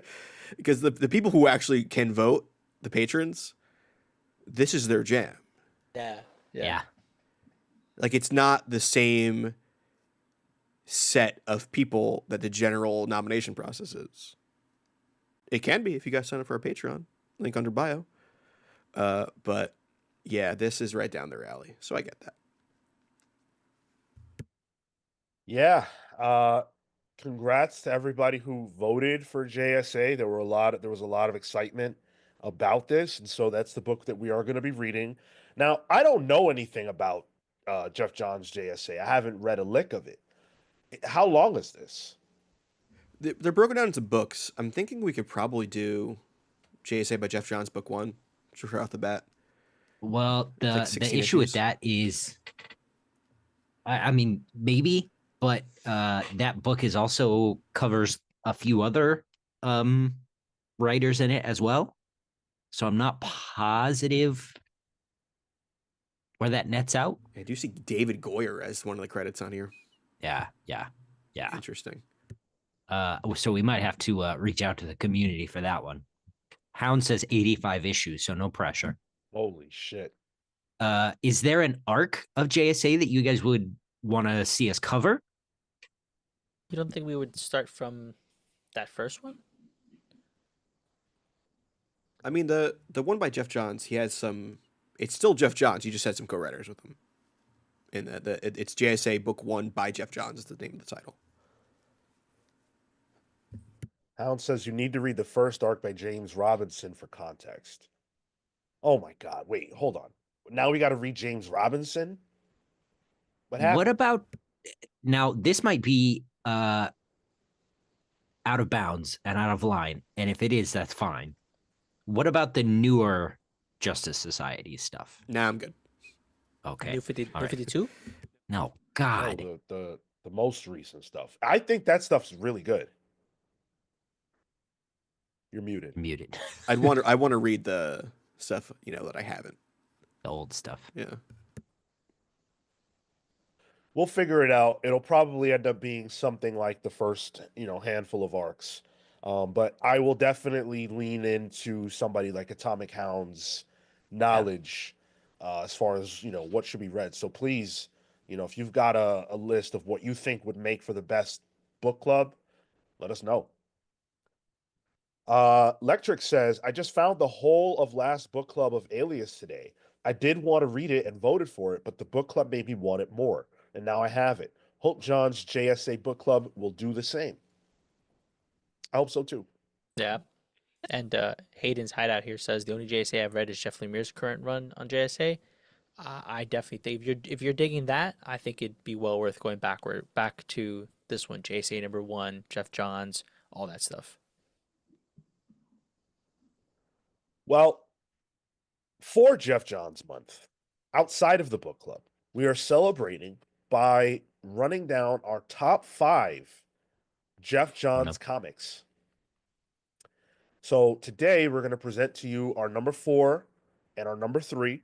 You can share yours with us in the chat. We love when you guys choose to do that. Cale, do you want to kick us off with your number 4 and number 3? Number 4 is such a tough one for me, man.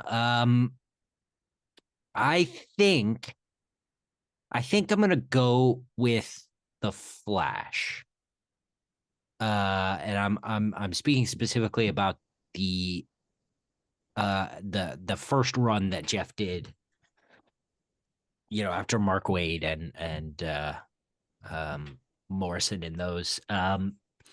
This was where this was kind of my heyday of the Flash, was where the Rogues were getting a lot of play, and also we were really catching up into modern DC, at least modern DC as of like where I was reading. This is the era of like Identity Crisis and where stuff was happening.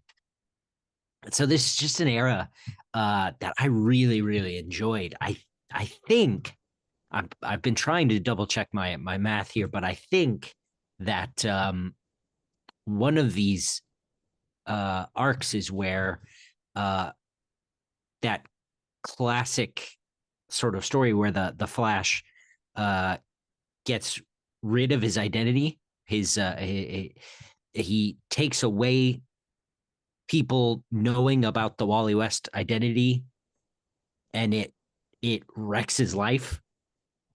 And he has to like reintroduce himself to his peers and even I'm pretty sure he has to do reintroduce himself to Linda as well.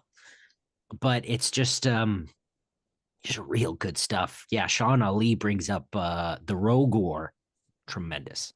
Jeff Johns' Rogue stuff is what Jeff does best. He makes these villains, and they're not villains, they're rogues. He makes the rogues relatable.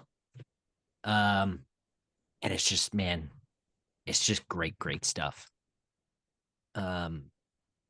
Highly recommend it. My number 3 is going to be, I think, Green Lantern Rebirth. And I hold that in really high esteem because Rebirth specifically is a Hal Jordan character study.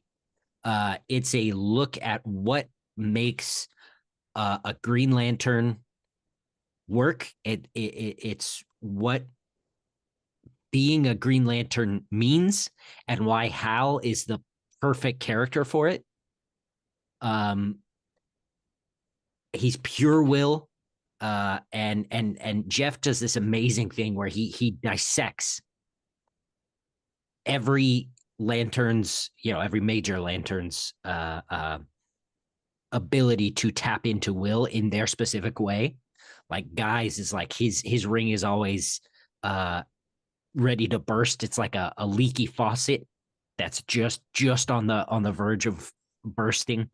And then like John's constructs are always like all the way down to screws and bolts because he's an architect, and it just like it all makes sense.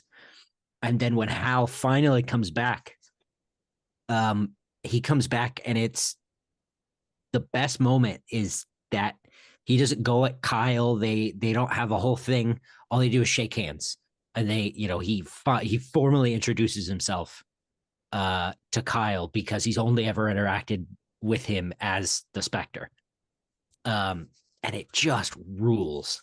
Green Lantern Rebirth is like, if you want to know why it's cool to be a Green Lantern, that's the book. Oh yeah. How about you, Marco? My number 4 is Doomsday Clock. I really liked the way that he handled the uh, the Watchmen world and all of the things that came out of it. I think it was all well done, executed really strongly, great team, great introductions, and so I think the legacy that had and the legacy that continued, um, just hats off. Truly art and truly difficult to do with all of that baggage. So I think um, you have to be a capable writer to do so, and it was at a time where I feel like we were just kind of locked into comics. I felt like I was locked into comics, and so I really, really enjoyed it. Albeit, the runs and the gaps in between were a bit much and excessive and affected the perceived quality of the book. But it's one of those that I feel like I need to have a reread on because of what I remember from it being so strong. And my number 3 is Aquaman. He reinvented that character from the ground up to the extent that it became um my second favorite superhero, at least in the DC end. And so it made me want to go back and read more of other Aquaman series. The art was amazing. Paul Pelletier, Yvonne Reese, um, like the teams that he had and the way that he was able to guide the character and the stories. I absolutely loved it. That's like what I hold all other Aquaman series now to, because of how inventive it could be, because of how cool he could be, and the things that he can do with it. Hell yeah. I actually expected Aquaman to be higher up on your list. Interesting. I'll go. My number 4 is Junkyard Joe. Probably the most recent one on this list for me. It's my favorite thing he's done at Ghost Machine so far, I think. As a whole. It was like 5-6 issues, I think, something like that. But it just tells a really kind of human story with a non-human character.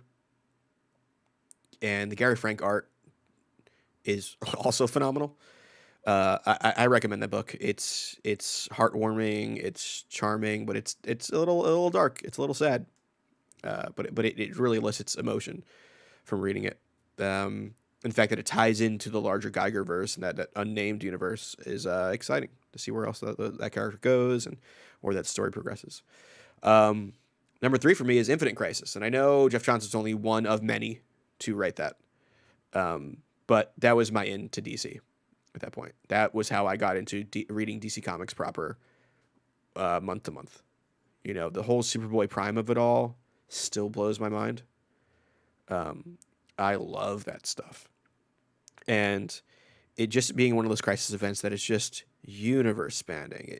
Everyone and their mother are in that book. And it really just opened my eyes to what the DC universe could be.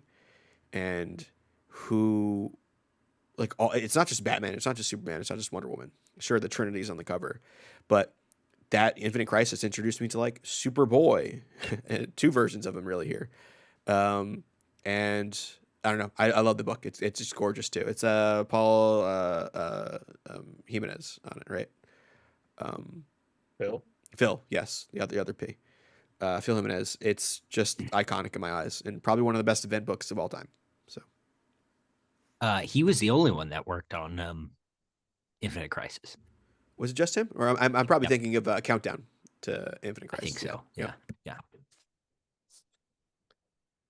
For me, my number 4 is Rook Exodus. Rook Exodus is a book that Jeff is doing with Jason Fabik, and it is incredible. It's inventive in terms of its, the idea of it, where these different characters have these different masks that allow them to basically interact with the animals in their environment that the mask is based on. So, like, if you had a dog mask, then you would be able to the dogs would be able to feel you and you'd be able to feel them, and that kind of deal.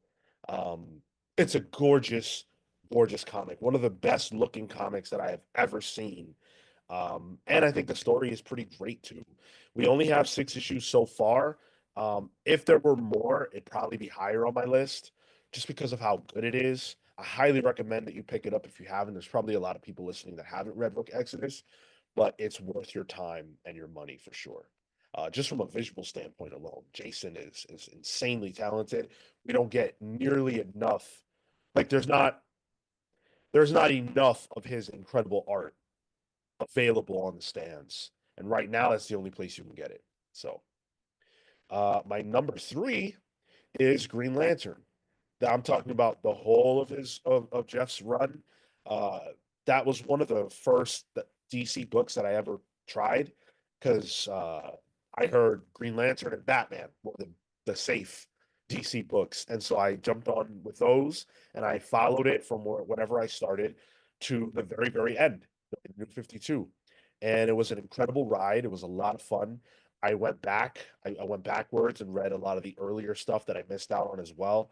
That was my first exposure to Jeff Johns, and I was amazed at how much he made me care about a character and a world essentially that I didn't really have any interest in before. I didn't know anything about a Green Lantern. Um, a lot of people say John Stewart was their Green Lantern around that time. I had no Green Lantern. And Jeff Johns made me fall in love with that world. So um, that would be my number 3. Uh, share yours with us. I think we got a couple in the chat if somebody wants to read that off. I've got Yeah, go ahead, Marco. refreshed on me. I'll go with Uncaged then. Uncaged said Geiger, Junkyard Joe, and 3 Jokers are big ones for me. 3 Jokers, nice. That's interesting. Hayden said, I shared my top 5 books last Saturday, so I'm going to share my favorite villain, Black Manta. There's a scene where Black Manta is talking to Captain Cold and Forever Evil, and Black Manta says, "Your gun will make them numb. I don't want them to be numb." And Captain Cold gives a disgusted look, and that rules. I mean, we talk about how he reinvented Aquaman. That includes Black Manta as well. Yeah. Totally. Who is the coolest villain in the Super Friends cartoon? Coolest looking. I was always honed in on Black Manta. So seeing him be, I think Jeff Johns has written the 2 biggest haters in DC Comics. It's Black Manta and Reverse Flash. Yeah. Yeah. Biggest haters. Oh, 100%. Straight up just villains. But like the personal grudges too. Like it's not world domination. It's like, no, you killed my dad. I'm gonna just make your life a living hell. Yeah, it's not, oh, I'm out for world domination. I'm coming for you personally. Your kid, I'm gonna kill it. Like, Your mom, done. I'm gonna wreck your whole timeline. World at War Comics. Say what's up, World at War Comics. Says Rook Exodus is one of the best indie comics of 2024. Jeff and Jason killed it. Cannot wait for issue 7. Yeah, I think that's coming out in Next the year? this year, but towards the end of the year. Okay. Yeah. So Sick. not Can't wait for not that. Didn't they shouldn't be too long to tease wait. it possibly being in the snow? Did I see art for something like that? I think I don't know. I think we just saw like flashes of Mm. stuff happen. Not no I don't not know. don't get Sean excited about snow, Kel. Oh, I got excited about the Flash. I didn't. All right, let's get into the news. Oh, actually, Catherine makes a good point. 105 watching, but 87 likes. Let's fix that. I agree. I agree. Smash that like button. Subscribe to the channel if you are not. We are on the road to 5K subs. A lot of people will say things like, oh, I can't believe this channel has less than 5K subscribers. Well, we can't do better if you don't subscribe. So hit that button. The news, though, there are some interesting bits that we've got to talk about. Marvel is canceling Immortal Thor. What? Issue 25 will be the last issue of Immortal Thor for now, because the final story arc will be called The Death of Immortal Thor. Marvel has been teasing this for a while. If you've read any Marvel comic over the last couple of months, you've probably seen the even a god can die, or even an immortal can die, or something goofy like that. That's how they're teasing out this Death of Thor gimmick. But that's not where the story ends, because there will be a new Thor series coming from Al Ewing later in the year. So just typical Marvel fare at this point. Relaunch with a new number 1. With the same creative team. Well, it could be a different artist, but yeah. Oh. I don't get it. Now, there's space for the possibility that there's a good reason. Maybe Thor Odin's son is going to die and be replaced by someone else performing that function. And if that's the case, sure.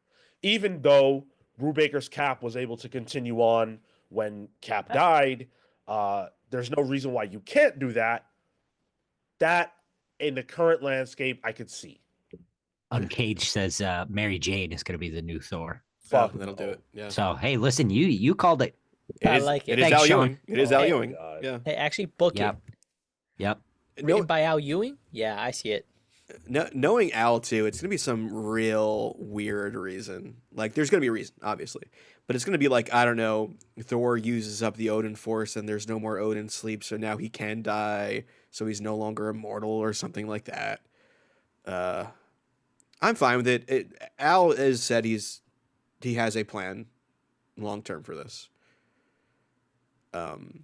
So it'll be Mighty Thor number 1 coming out September or whatever. I just hope the gap between books isn't too long.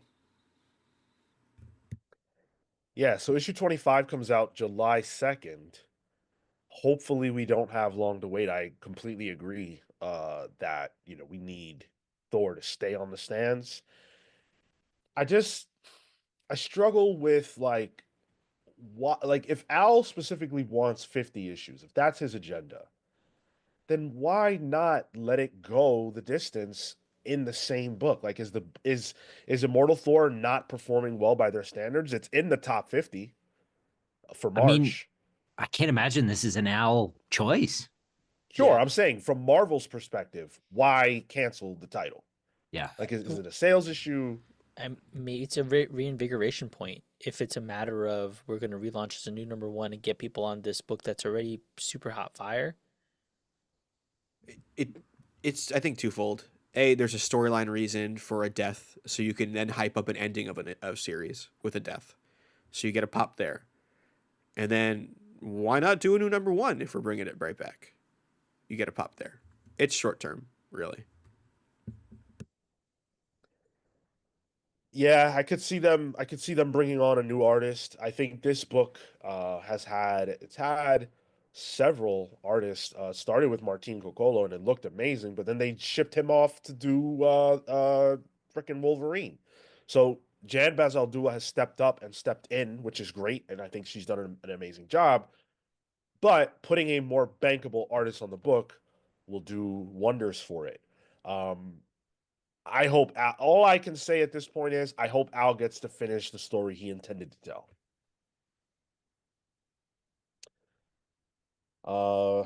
Prem says sales were low. Were they though? Like, what are the expectations of a Thor comic? Issue 21 is number 46 on the list we were referring to earlier. 46 isn't great, but I mean shit, Exceptional X-Men is lower than that. Batman, The Long Halloween, The Last Halloween is lower than that. I don't know. It's not even doing much worse than fucking Avengers is. Yeah, I think the whole. I wonder if this is a tea leaf that we can be read into the whole Avengers line. We got Cap relaunching too. Iron Man just did, but that could potentially relaunch as well. I wouldn't put it past them.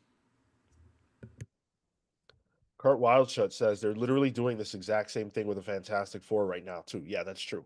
The Fantastic Four are relaunching with a new number one. And again, they've got a movie coming out, so I get that, but it's just like it's always some reason. It's annoying. Atomic Hound says, is Al leaving Marvel? No, I don't think so. I think Al's happy to play in both sandboxes. Yeah, right now he's got his hands in places that he wants to be. He's gotten a series like Metamorpho to just kind of play around with. You know, Well, not for long. they're giving him what he wants. Yeah. I wonder if it's not doing as well compared to Immortal Hulk. I almost said Infinite Hulk. Immortal Hulk. You know, maybe that's sort of what their barometer is. It's definitely not doing as well as that. No. Yeah. And that book never relaunched.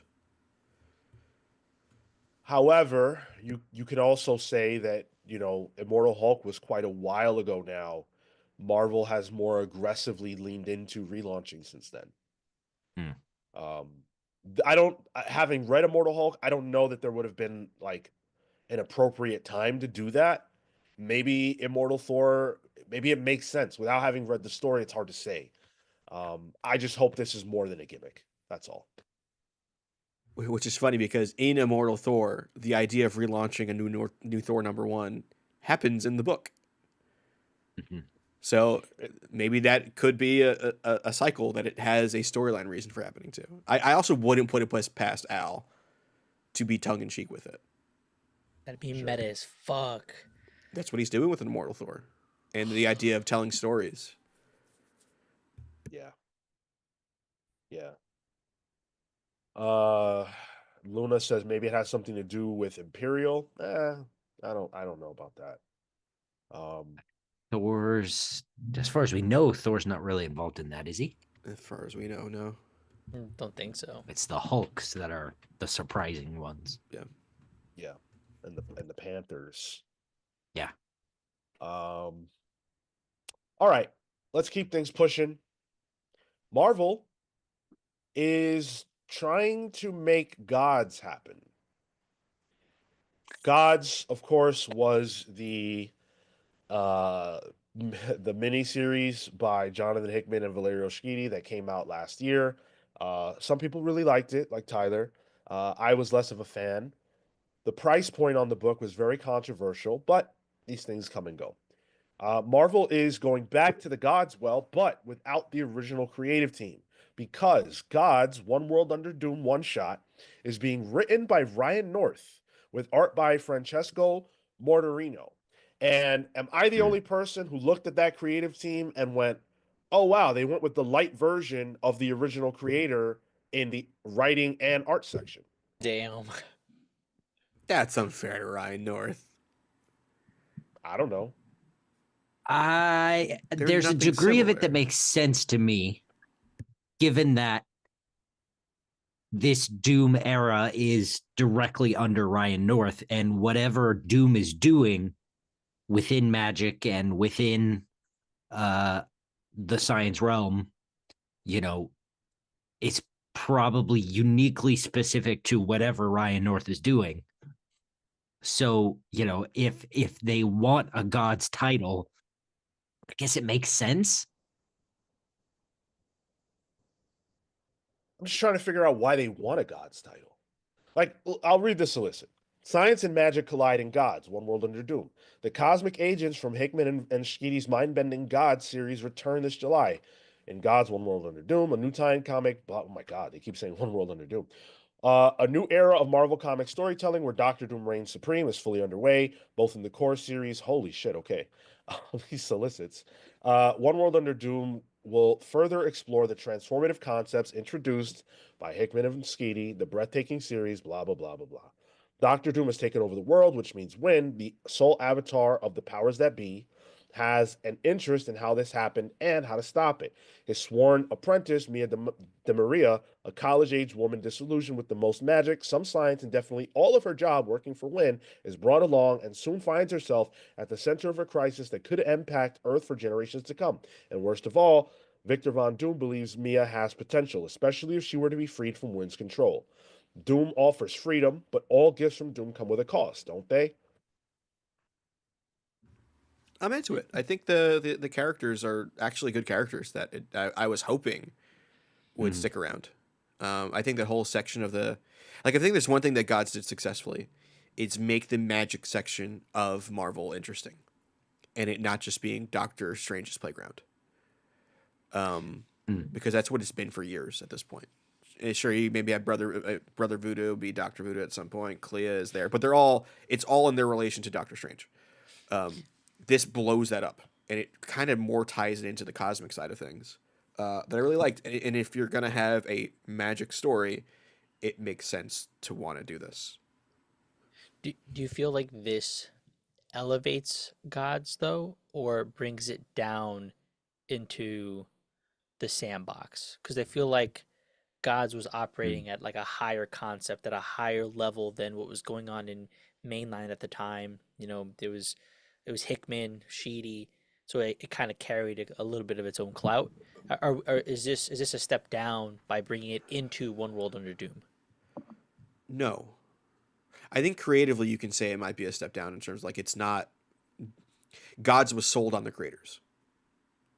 But I think the fact that Gods can continue outside of the creators is a good thing for Gods. It being a Marvel comic. See, I say yes for the exact reason you're saying. Yeah. I think it makes it reachable. Like it participating in One World Under Doom makes it reachable, you're saying. Yeah. Yeah. A bit like the Eternals and that big event. Like the Eternals were so outside of Marvel for so long. And the event itself, it was fine. But to have the Eternals interact with the Avengers and the X-Men in that way, it made it feel like it was part of that. They were all part of the same world. My issue is, do audiences care? Did gods penetrate in a way that people are clamoring for more? I mean, certainly Marvel should try. I'm not saying they shouldn't try. But it's weird because we haven't really seen these concepts play out outside of the Gods book too much in the year since its release. And the only news we have about any of that being explored more is this one shot. That's really bizarre considering how much emphasis they put on what Gods was going to mean for the future of Marvel. It has meant bupkis so far. It's some of the themes have been tackled in Storm and Phoenix, strangely enough, with the cosmic side of things and Oblivion. That's been in those books, so they are expanding upon those reinventions of those characters. And it seems like they sunk time into it, building this and putting money towards making gods happen. So they kind of want to continue that. And I think Ryan North is a really interesting guy to do this too, because that in his Fantastic Four run, there's a lot of science in it and a lot of explaining science, and also explaining science in a realistic way, but in the context of the Marvel Universe. And that's exactly what Gods is. And I think Ryan North is actually probably maybe better equipped to do that part than Hickman is. How many issues was Gods? It's like 8, maybe. 8. Maybe not. I don't Sounds even think it right. broke double digits. Aaron Ruiz says, "Are gods the new Inhumans of the 2010s?" I mean, they'd have to appear more. Yeah. The Inhumans were all over the place in the tens. So far, the gods have had one book. I guess I don't know how this uh leans into your point, Sean. Take it or leave it. But Gods ended right as Blood Hunt started. Mm. So whatever massive plan Gods was supposed to have, to be honest, it probably hasn't even had the time to lean into it. Play out. Yeah. I just think that's really weird considering Marvel controls the publishing schedule. Like, why wasn't there an immediate, not even if it wasn't immediate, like 6 months out, do something with these characters? Where has Win been? We haven't seen Win Yeah. a single time, and he's supposed to be the main character of that freaking comic book. And like vampires are magic. Like, I Yeah. guess, are they in Marvel? Who Yeah, knows with probably. Marvel? Jay Sage says, "Just join. Wait, Gods is coming back." Man, listen, bro. We just did the whole story. It's a one shot. It's a one shot, yeah. Which sometimes these event one shots do lead to more, but we'll see. Yeah. For the fans of Gods, I hope it does lead to more. Now, we must say goodbye to the end of an era. He'll be back. He's just gonna read that. He's gonna watch the replay. Well, it's a different era. It's an Image era. It's a Spawn era. So, while DC touted holding the line at $2.99, and that lasted about a cup of coffee, Todd McFarlane's Spawn line of comics have held true to that claim without really making much boo about it. But unfortunately, that all stops because Spawn comics are now making the jump from $2 to $3.99. Hot damn. Yes, it is unfortunate. It is sad. And also, it already happened. It's very bizarre. So, initially, we already knew that this was going to happen. A lot of people tied this into tariffs. This has nothing to do with tariffs. Image was already bumping the price of Spawn comics. There were articles about that being written way before tariffs were a major concern as it relates to the comics industry. However, these books were supposed to go up in price later on down the road. So Bleeding Cool reported that it was supposed to begin with titles shipping in June, that we would see the $3.99 price point. However, if you went to your shop this week, you picked up Spawn, you picked up a $3.99 copy. What's interesting though is that there is image proof, like visual proof, that Spawn comics such as Spawn 363, which just dropped, and Rat City, and Rat City were originally printed at $2.99, but released at $3.99. Man, those CGC collectors are going to be going wild over these misprinted cover. That's what they are at this point, right? Because they sent out memos to shops to be like, "Hey, sell this for $2.99," even though it says $3.99 on it. Yep, and nobody doing that. Yeah, right? I want one of those $3.99 comics now. Now that I know it's an anomaly. You will be able to get it. I think at that $3.99 price point, they did ask retailers to sell it at $2.99. That's goofy. I don't see anybody doing that, and I think we're just going to see the price jump early at this point. Image did put out a statement about the price increase, and they said, "We've been discussing raising the price on Spawn for some time. which has been priced lower than the majority of the rest of our comics, and primarily in response to feedback that the series was underpriced by current market standards. That the timing worked out for the increase to go live around the tariffs news is coincidental. Ultimately, we hope not to have to increase the prices of our books in reaction to the new tariffs and have been exploring every option internally to avoid that scenario and keep our comics and graphic novels reasonably priced for the average consumer. First of all, Image, there is nothing reasonable about $3.99 comics. Let's just say that. Second of all, I feel like that messaging is preparing you for the possibility that all of Image Comics books may just go up in price beyond the $3.99. And that's not a world I want to live in. At least they're not considering doing the jump to $4.99 or something. Because you're right, even the $3.99, it feels like it's for not a premium title. That's where you relegate that to an exceptional X-Men, a Phoenix, etc., versus Spawn being like a marquee title. I'm So worried I for when guess the thanks.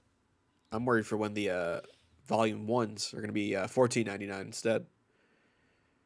That'd be crazy. Well, they're not $10 anymore. Some I'm of them pretty are, sure. right? Pretty sure Yeah, they. I think that shifted. I'm pretty It's sure that shifted. it's a lot less of them than you think, Sure. Tyler. Yeah, Power Jalen Fantasy. James with the $2. Sidebar: How is Monster High outselling DC? What's Monster High? Young adult kids property that does books as well. Oh, okay. Well, we just talked about a little earlier how Dave Pilkey's fucking Dogman most recent release outsells. You could probably say that singular book outsold the entire comics industry Per month. this month. Yeah. Monster High also has a cartoon show, movies, and toys. Like it's its own thing that you can't really compare to. Yeah. Which to think about that, considering this was a book, this was a month that had a book that had 400,000 pre-orders on it. Damn. Yeah. Damn. Crazy, man. Get those numbers up. Samuel Summers says, I buy Spawn monthly and unfortunately had to put the $3.99 issue back due to the price. I'll still buy it, but I had to wait. That sucks. Todd McFarlane specifically wanted to keep Spawn at a low price. And I love that. And he has the clout, of course, as an Image founder to make that happen. But unfortunately, economics are what they are. And I don't blame Image for making that decision. Spawn is one of their best selling titles. They want to make as much money as they can from the books that sell. So I get that. It's not I don't blame Todd or Image for doing that, but it sucks for the people who love Spawn and were relishing the fact that hey, we're getting what we love at a price point that is lower than literally the rest of the industry. I defy you to find a Marvel or DC book at $2.99. I don't think it Dang. exists. I don't think it. I don't think it. I feel like this was probably the last stalwart of any kind of 2.99 in the Yeah. industry. Mhm. It was fun while it lasted. 15 years. Comics. That's what we'll put on the gravestone there. Yep, it was fun while it lasted.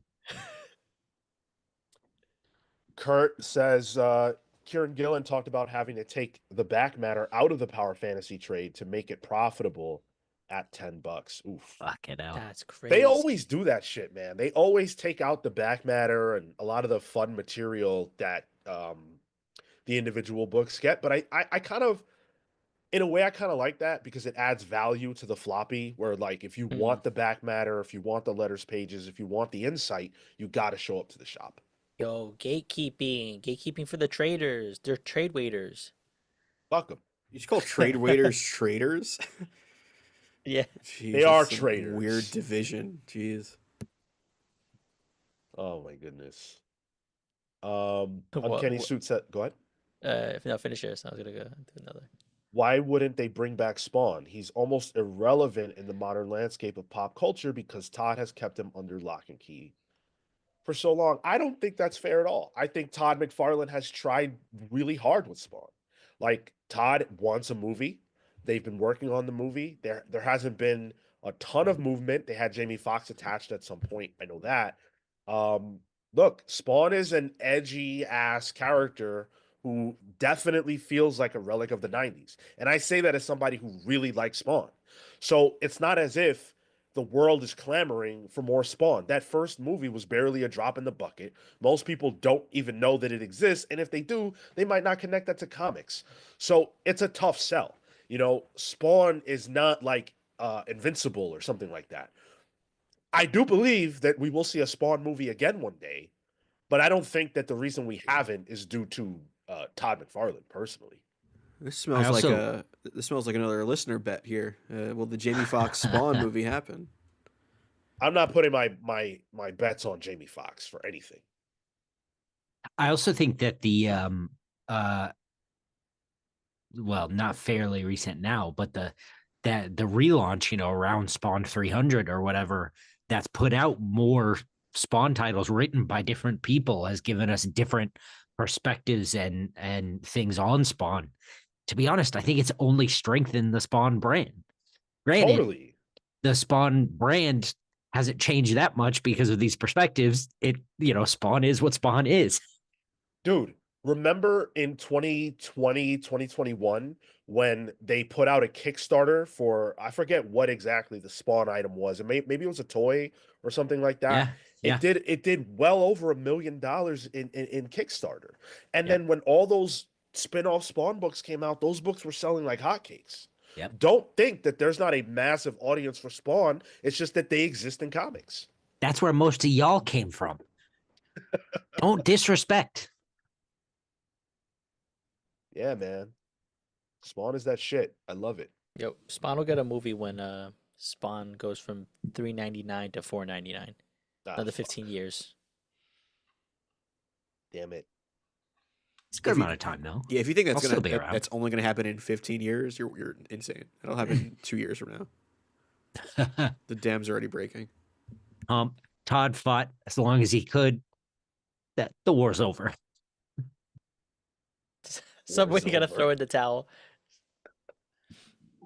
Jay Sage says Al Ewing would go crazy on Spawn. Pause. I don't know if you needed the pause there, Jay, but I actually do agree. I think Al Yeah. Ewing writing Spawn would be great. You know what? I would really, oh man, I would kill to see a Jonathan Hickman Spawn. Like, what would he do with that character? I would love it. He already does some pretty intense religious imagery and stuff, themes on religion and all that. Yeah. Plus the religious aspect, plus there's some magic stuff in Spawn. Yeah. There's all kinds of crazy Yeah. stuff that I think he could go nuts with. But I feel like that's appropriate for like a King Spawn. I'll take it on any of them. Shit. yeah. Gunslinger, cool.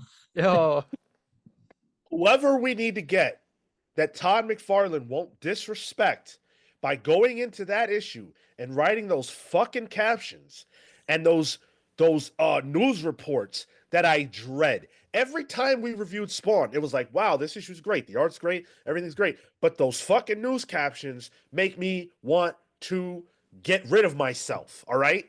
I can't do it anymore. And he still does them. They're still there. Hickman submits the draft, and Todd's kind of looking it over. He's like, "Huh? Oh, what's going on, Todd? What do you?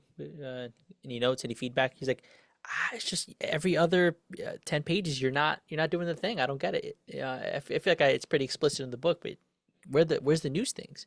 You just It's because I got a lot of flack for data pages. I don't know if I want to kind of do that kind of thing. I think it'd be a fresh take on the book. Data. Out the The door. newscasters are Jonathan Hickman's data pages. Yeah. I mean, that's exactly what it is. It's the shtick. Yep. Oh And they're my both God. pages I skip at this point. Yeah. All right. We're going to close things out on the news portion of the show with a very odd story that I almost didn't include, but I found something really compelling about it that I want to share with you all. So, you know that Diamond Comics, who was the primary distributor of comic books in North America at the very least, They went bankrupt, and they were on auction. They were being sold. They were selling themselves to the highest bidder. And that highest bidder happened to be Alliance Entertainment. Now, we thought, okay, done deal. Alliance owns Diamond. That's all. We'll see what happens down the road. Wasn't going to talk about this anymore. But the number 2 bid, the backup bid, came from Universal Distribution and Ad Populum. And Diamond actually tried to reverse course and say that Universal Ad Populum was chosen instead of Alliance. They wanted to be sold not to Alliance, but to Universal Ad Populum. So that's crazy. Alliance wins the bid, and then Diamond says, wait, no. Yeah, they won the bid, but we're actually going to go with the runner-up. Alliance, that's the company we spoke about last last week. was that last week? Yeah, with the collectibles and all that. Yeah. Okay. And Universal is not a new one, but a new one in the conversation. Yeah, we Well, haven't really discussed them, to my recollection. And Diamond wants to go with Universal, not Allied. Yes. Alliance. Okay. Sorry, just trying to keep the keep the name straight. No, that's great. And so so Alliance sues. They sued Diamond, the company that they're trying to own, because, hey, that's foul play. We won you. How are you going to say that somebody else is going to own you? We won you. This is a disgusting way to talk. I'm glad we're talking about businesses, right?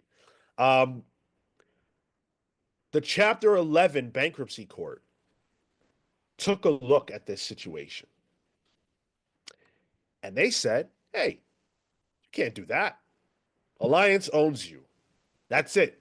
That's the ruling. They won, and we're saying Alliance owns you. For now. Diamond still has possible options due to all the paperwork and stuff. I don't want to get into all that. Let me tell you why this is on the show today. The industry of comics, according to this Bleeding Cool article, is worried that if Diamond is purchased by Alliance, there will be an upheaval in the way that comics are sold and handled. And that if Diamond is sold to Universal, things will stay the way they are. The industry is very worried. I'm going to read directly from the Bleeding Cool article. Incredible work by Rich Johnson, as always. Why? I understand that people owed money by Diamond might prefer to receive less if it means that Diamond would be more likely to continue as it did, with a continuity of service with Universal Entertainment already present in the direct market in Canada and prepared to move into the USA. However, Alliance Entertainment is a different kind of company that revealed a different way of doing business on a certain podcast. That's the Beyond Wednesday podcast, including expecting different price points and markups. If you listened to the show last week, we talked about that. Yep. We talked about the owner of Alliance saying that the margins for comics were not acceptable, and they were going to have to figure something out. The industry is worried about that. The debtors of Diamond are worried about it. Well, it was fun while it lasted. Comics. What the fuck? This is exciting. I mean, like in a drama standpoint, you know what I mean? Like, it's not exciting in terms of, you know, because when we talked about Alliance, I was a little like, huh, this isn't their bag. Are they going to try and make it similar to their other, like records and all that other stuff, trading cards and all that? That's, I mean, when Adam Freeman was on, he said Universal. He thought Universal would be the one to get Diamond. That was where he put his money. So even if somebody that tapped in was probably surprised by this. And he did mention, you know, the potential for proverbial bloodbath. It might happen with between these two. What are the legal recourses now? And I was looking at one of the other articles that gets linked out. Um, Universal, uh, Universal and Ad Populum came together with an initial bid of $69 million. Nice. Who knows? Yeah. So Alliance, who knows what they came out with? These are just like the numbers that we're working with. Now, whatever the number is, Marco, the number that Alliance paid or is in the process of paying for Diamond is higher than the price that Universal was willing to pay. The industry would rather not receive as much of the money they are owed by Diamond if it means continuity of service. And I think that underscores how important the the way that comics are distributed and handled is to comics. There cannot be a price disruption. There cannot be a shipping disruption. Look at how bad things were when Diamond was fucking around. They're still fucking shops over in terms of receiving late shipments and everything else. But it's Yep. always the devil you know. It's always the devil you know because we have no idea what Alliance is planning to do. And if they come into the industry and they decide that they're going to try to strong arm to raise the price of comics again, what happens? Because they're not the only game in town. Are we going to have different price points depending on whose distributor an individual shop has? That cannot happen. That's crazy. That's capitalism, baby. No way though, because then at that point, yeah, you just go like unless you get locked into a contract because you signed something with Diamond that said, yeah, for the next 5 years I'm locked in with you. That there has to be some kind of like ideally an escape clause to that because let's say I forget who was even stuck around with Diamond, but like let's say a distillery, their books are already what $15 an issue or something, $10 an issue, and now they need to for that prestige format. Now they need to succumb to the whims of a new price point simply because they've have that continuity of service with Diamond now Alliance. You're gonna get screwed.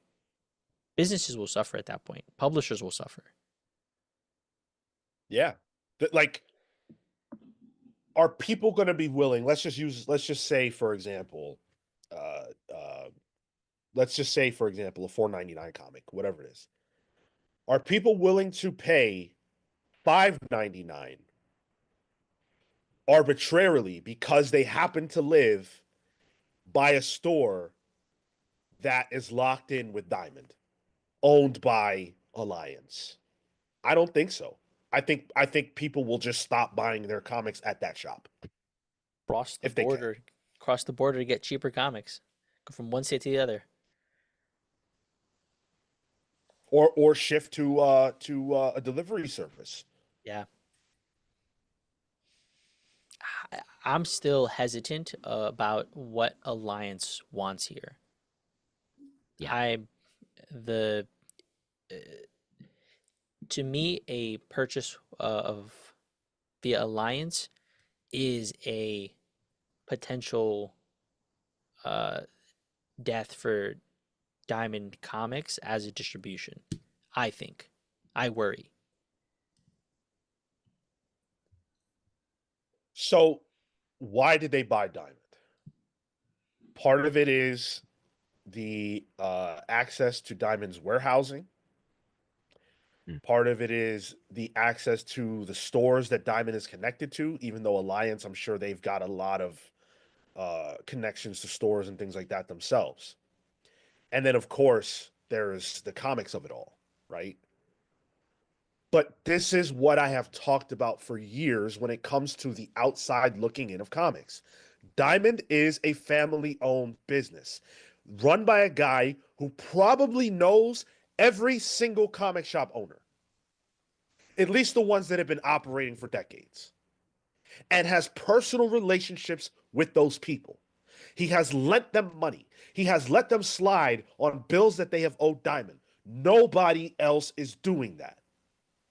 And the comics industry has operated that way almost since the inception of the direct market. So when another company comes into this industry and sees how it's operating, they're not going to do the same things that Diamond would do. They're not even going to do what Universal would do. Universal's already entrenched in the direct market. They're going to come in, look at all this shit, and say, wait a second, why are you accepting margins of 2%?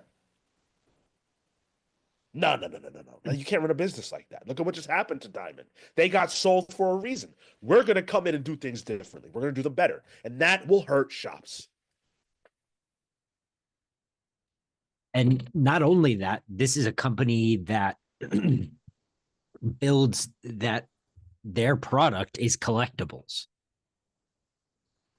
You know, we're probably going to see a massive spike in variance and, you know, outrageous, let alone outrageous prices on stuff that comes out, older stuff as well. Anything to, you know, push forward the collectability of comics as opposed to the art form. And we don't need any more of that. Yep. Does anybody think this is a good thing? Like now with the context of kind of what certain industry individuals think and stuff like that, does anybody look at this and go, they're over worrying and this is what needs to happen as far as Alliance owning Diamond? I've worked during buyouts and it's never worked out. Those things. I mean, Chop Harder Alchemist said it perfectly. Alliance will probably just operate as any other cold business, dollar above all else, and extract any value they can until it's not viable, and then leave it in the dirt. I've been in businesses where that's happened. Buy out by another company, run into the dirt, clients leave, then they just cut jobs, and then morale dies down and people leave. So you don't think it's a good thing? No. Yeah.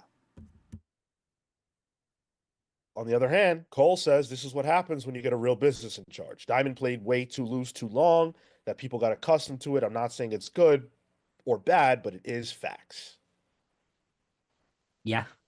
And listen, I've preached the death of Diamond for the entire time the show has existed.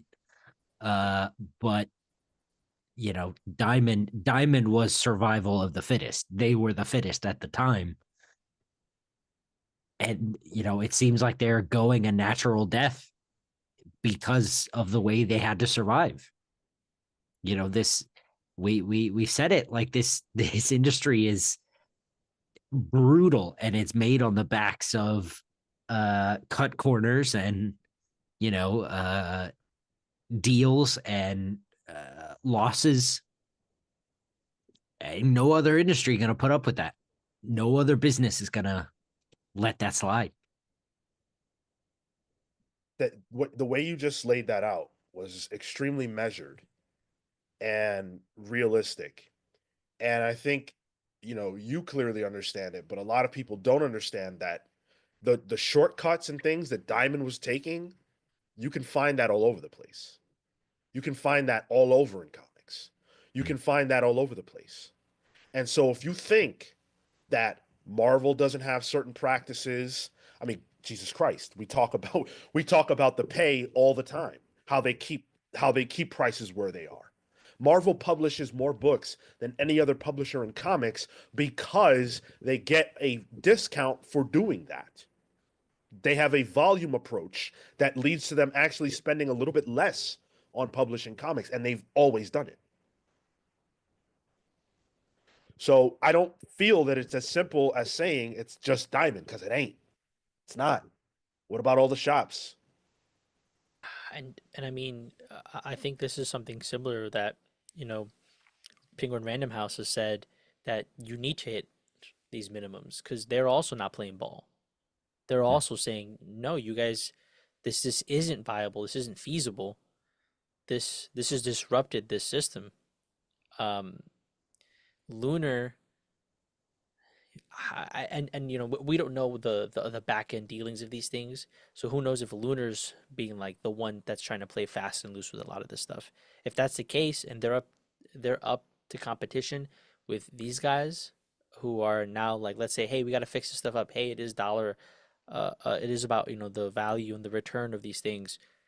That's a danger potentially to Lunar, who might not be as, up and up on stuff. And that's an assumption. Well, World at War Comics makes an excellent point. I feel so many publishers have already moved to Lunar. This will continue to affect small publishers. That's absolutely right. And it ties into what Marco just said. Lunar and Penguin Random House, they gobbled up the biggest fish already. Marvel and DC aren't going to have a problem meeting any minimum at any company, right? Yep. Yep. But Dark Horse could, Mad Cave could, Yep. and a lot of those smaller not Dark Horse, but a lot of those smaller publishers still with Diamond. And a lot of people don't know this, but the entire reason that we have a viable indie space in the direct market is Diamond. That's a fact. It's not disputable. Diamond allowed these small publishers to get by on little minimums to get these books in stores. And if no one is willing to do that, then your indie darling might not be available to you anymore in shops.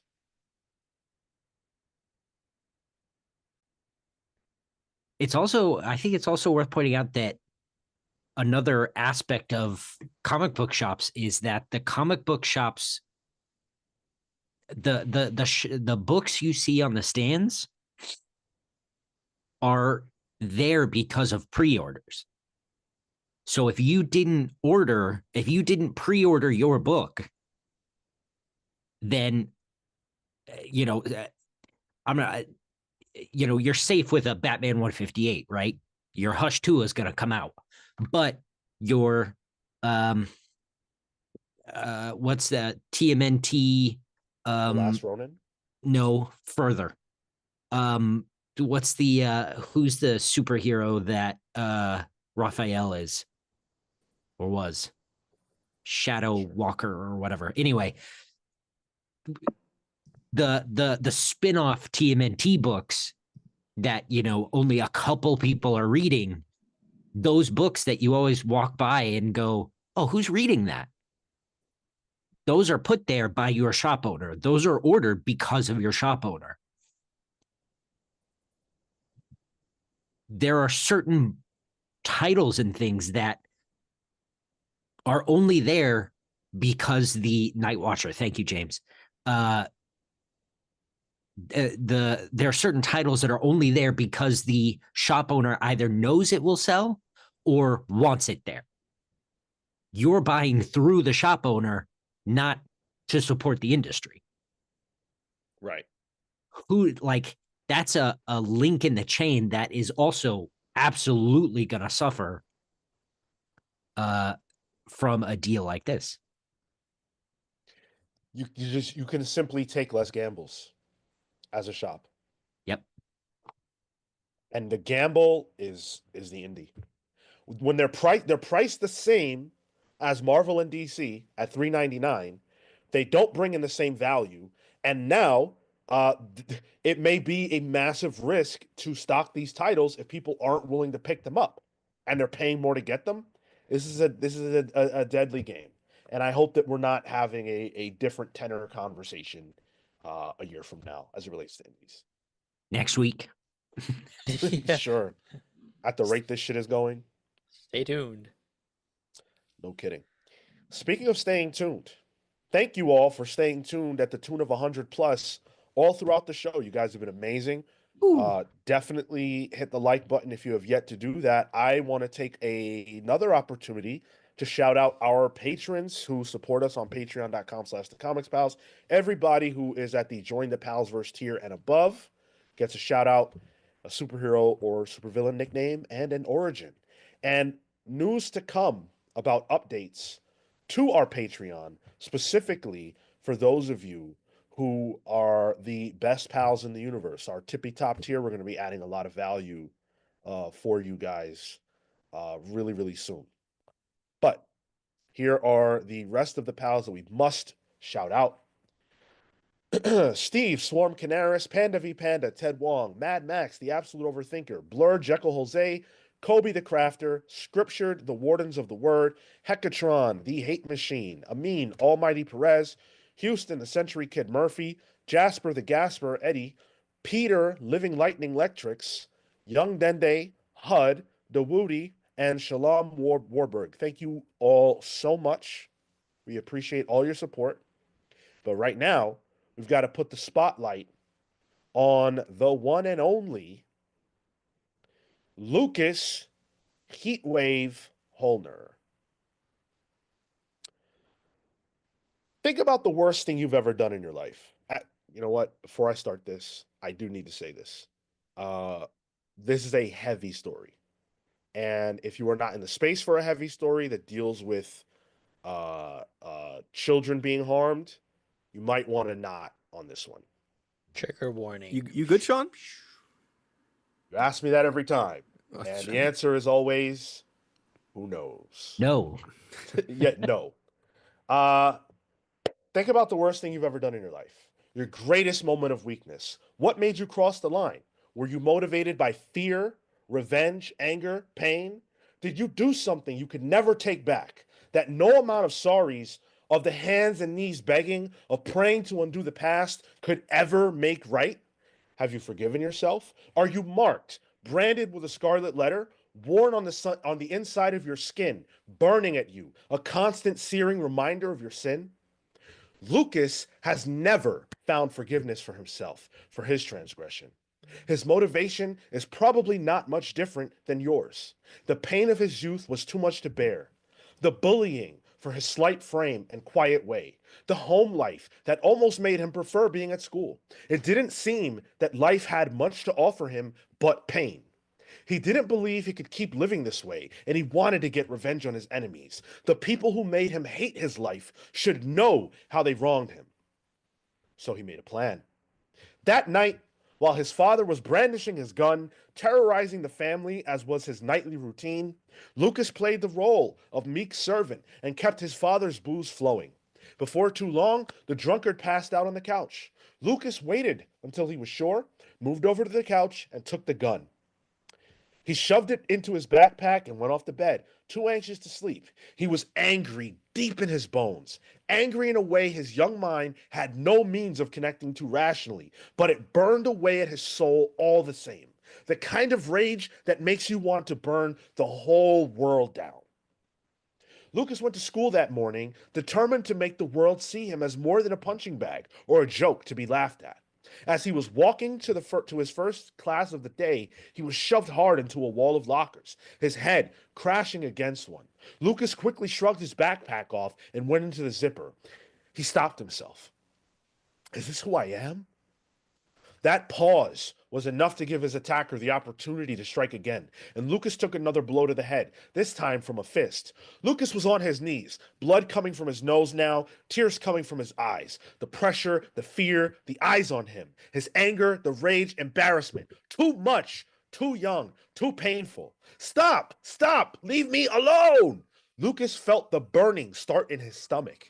He felt like he was about to vomit the sun. The heat inside him was too much to bear. He had to let it out. Had to. The explosion was sudden. The damage done, catastrophic. The lives lost. Lucas woke up hours later, far from the scene of the tragedy. His clothing had burned away. As he recovered and began to remember what happened, horror came over him. He took those people's lives.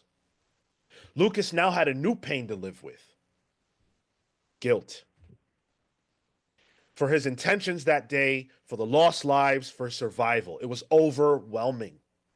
Lucas spent the next 10 years in virtual isolation, taking odd jobs, never living in the same place too long, planting no roots for fear he might burn down what would grow from them. Lucas looked out into the world and saw it was full of people hurting the way he was, ticking time bombs, waiting to go off. The city he used to call home was in shambles, at risk of collapse. How could he help without burning the whole thing down? Well, Lucas, hopefully you have the chance to redeem yourself in the Palsverse. Goodness knows we need some more heroes. Thank you for joining us. Damn. Next pal is going to be a government official trying to do a registration act.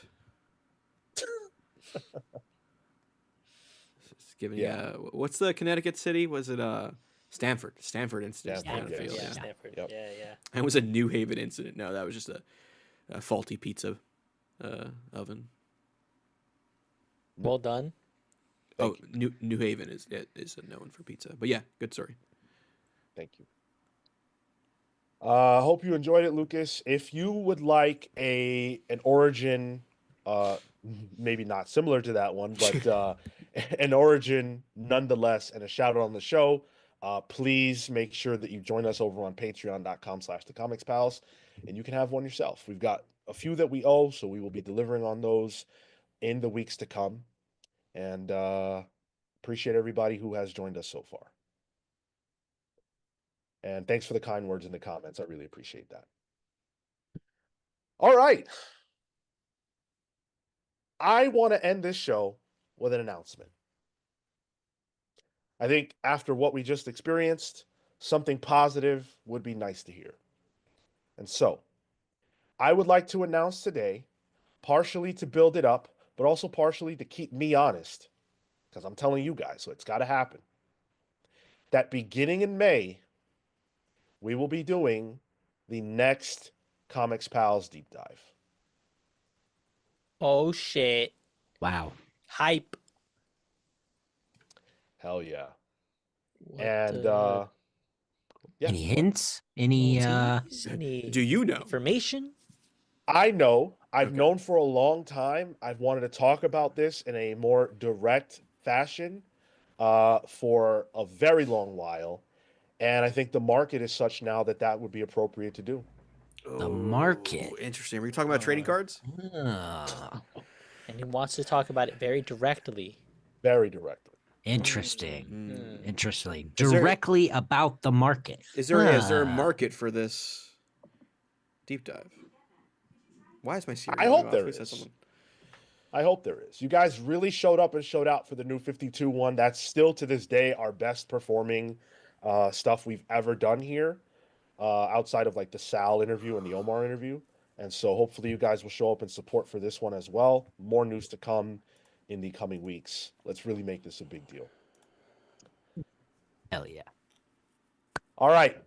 On that note, we're going to get out of here. Thank you for the support today. You guys have been amazing. We appreciate you. And we'll be back on Saturday, next Saturday at 10:15 a.m. Eastern. Throughout the week on Monday, we've got Pals Previews that drops at 1 p.m. And then, of course, we'll be back here on Thursday for Pals Pulls at 6 p.m. Till then, take care, guys. See you next week.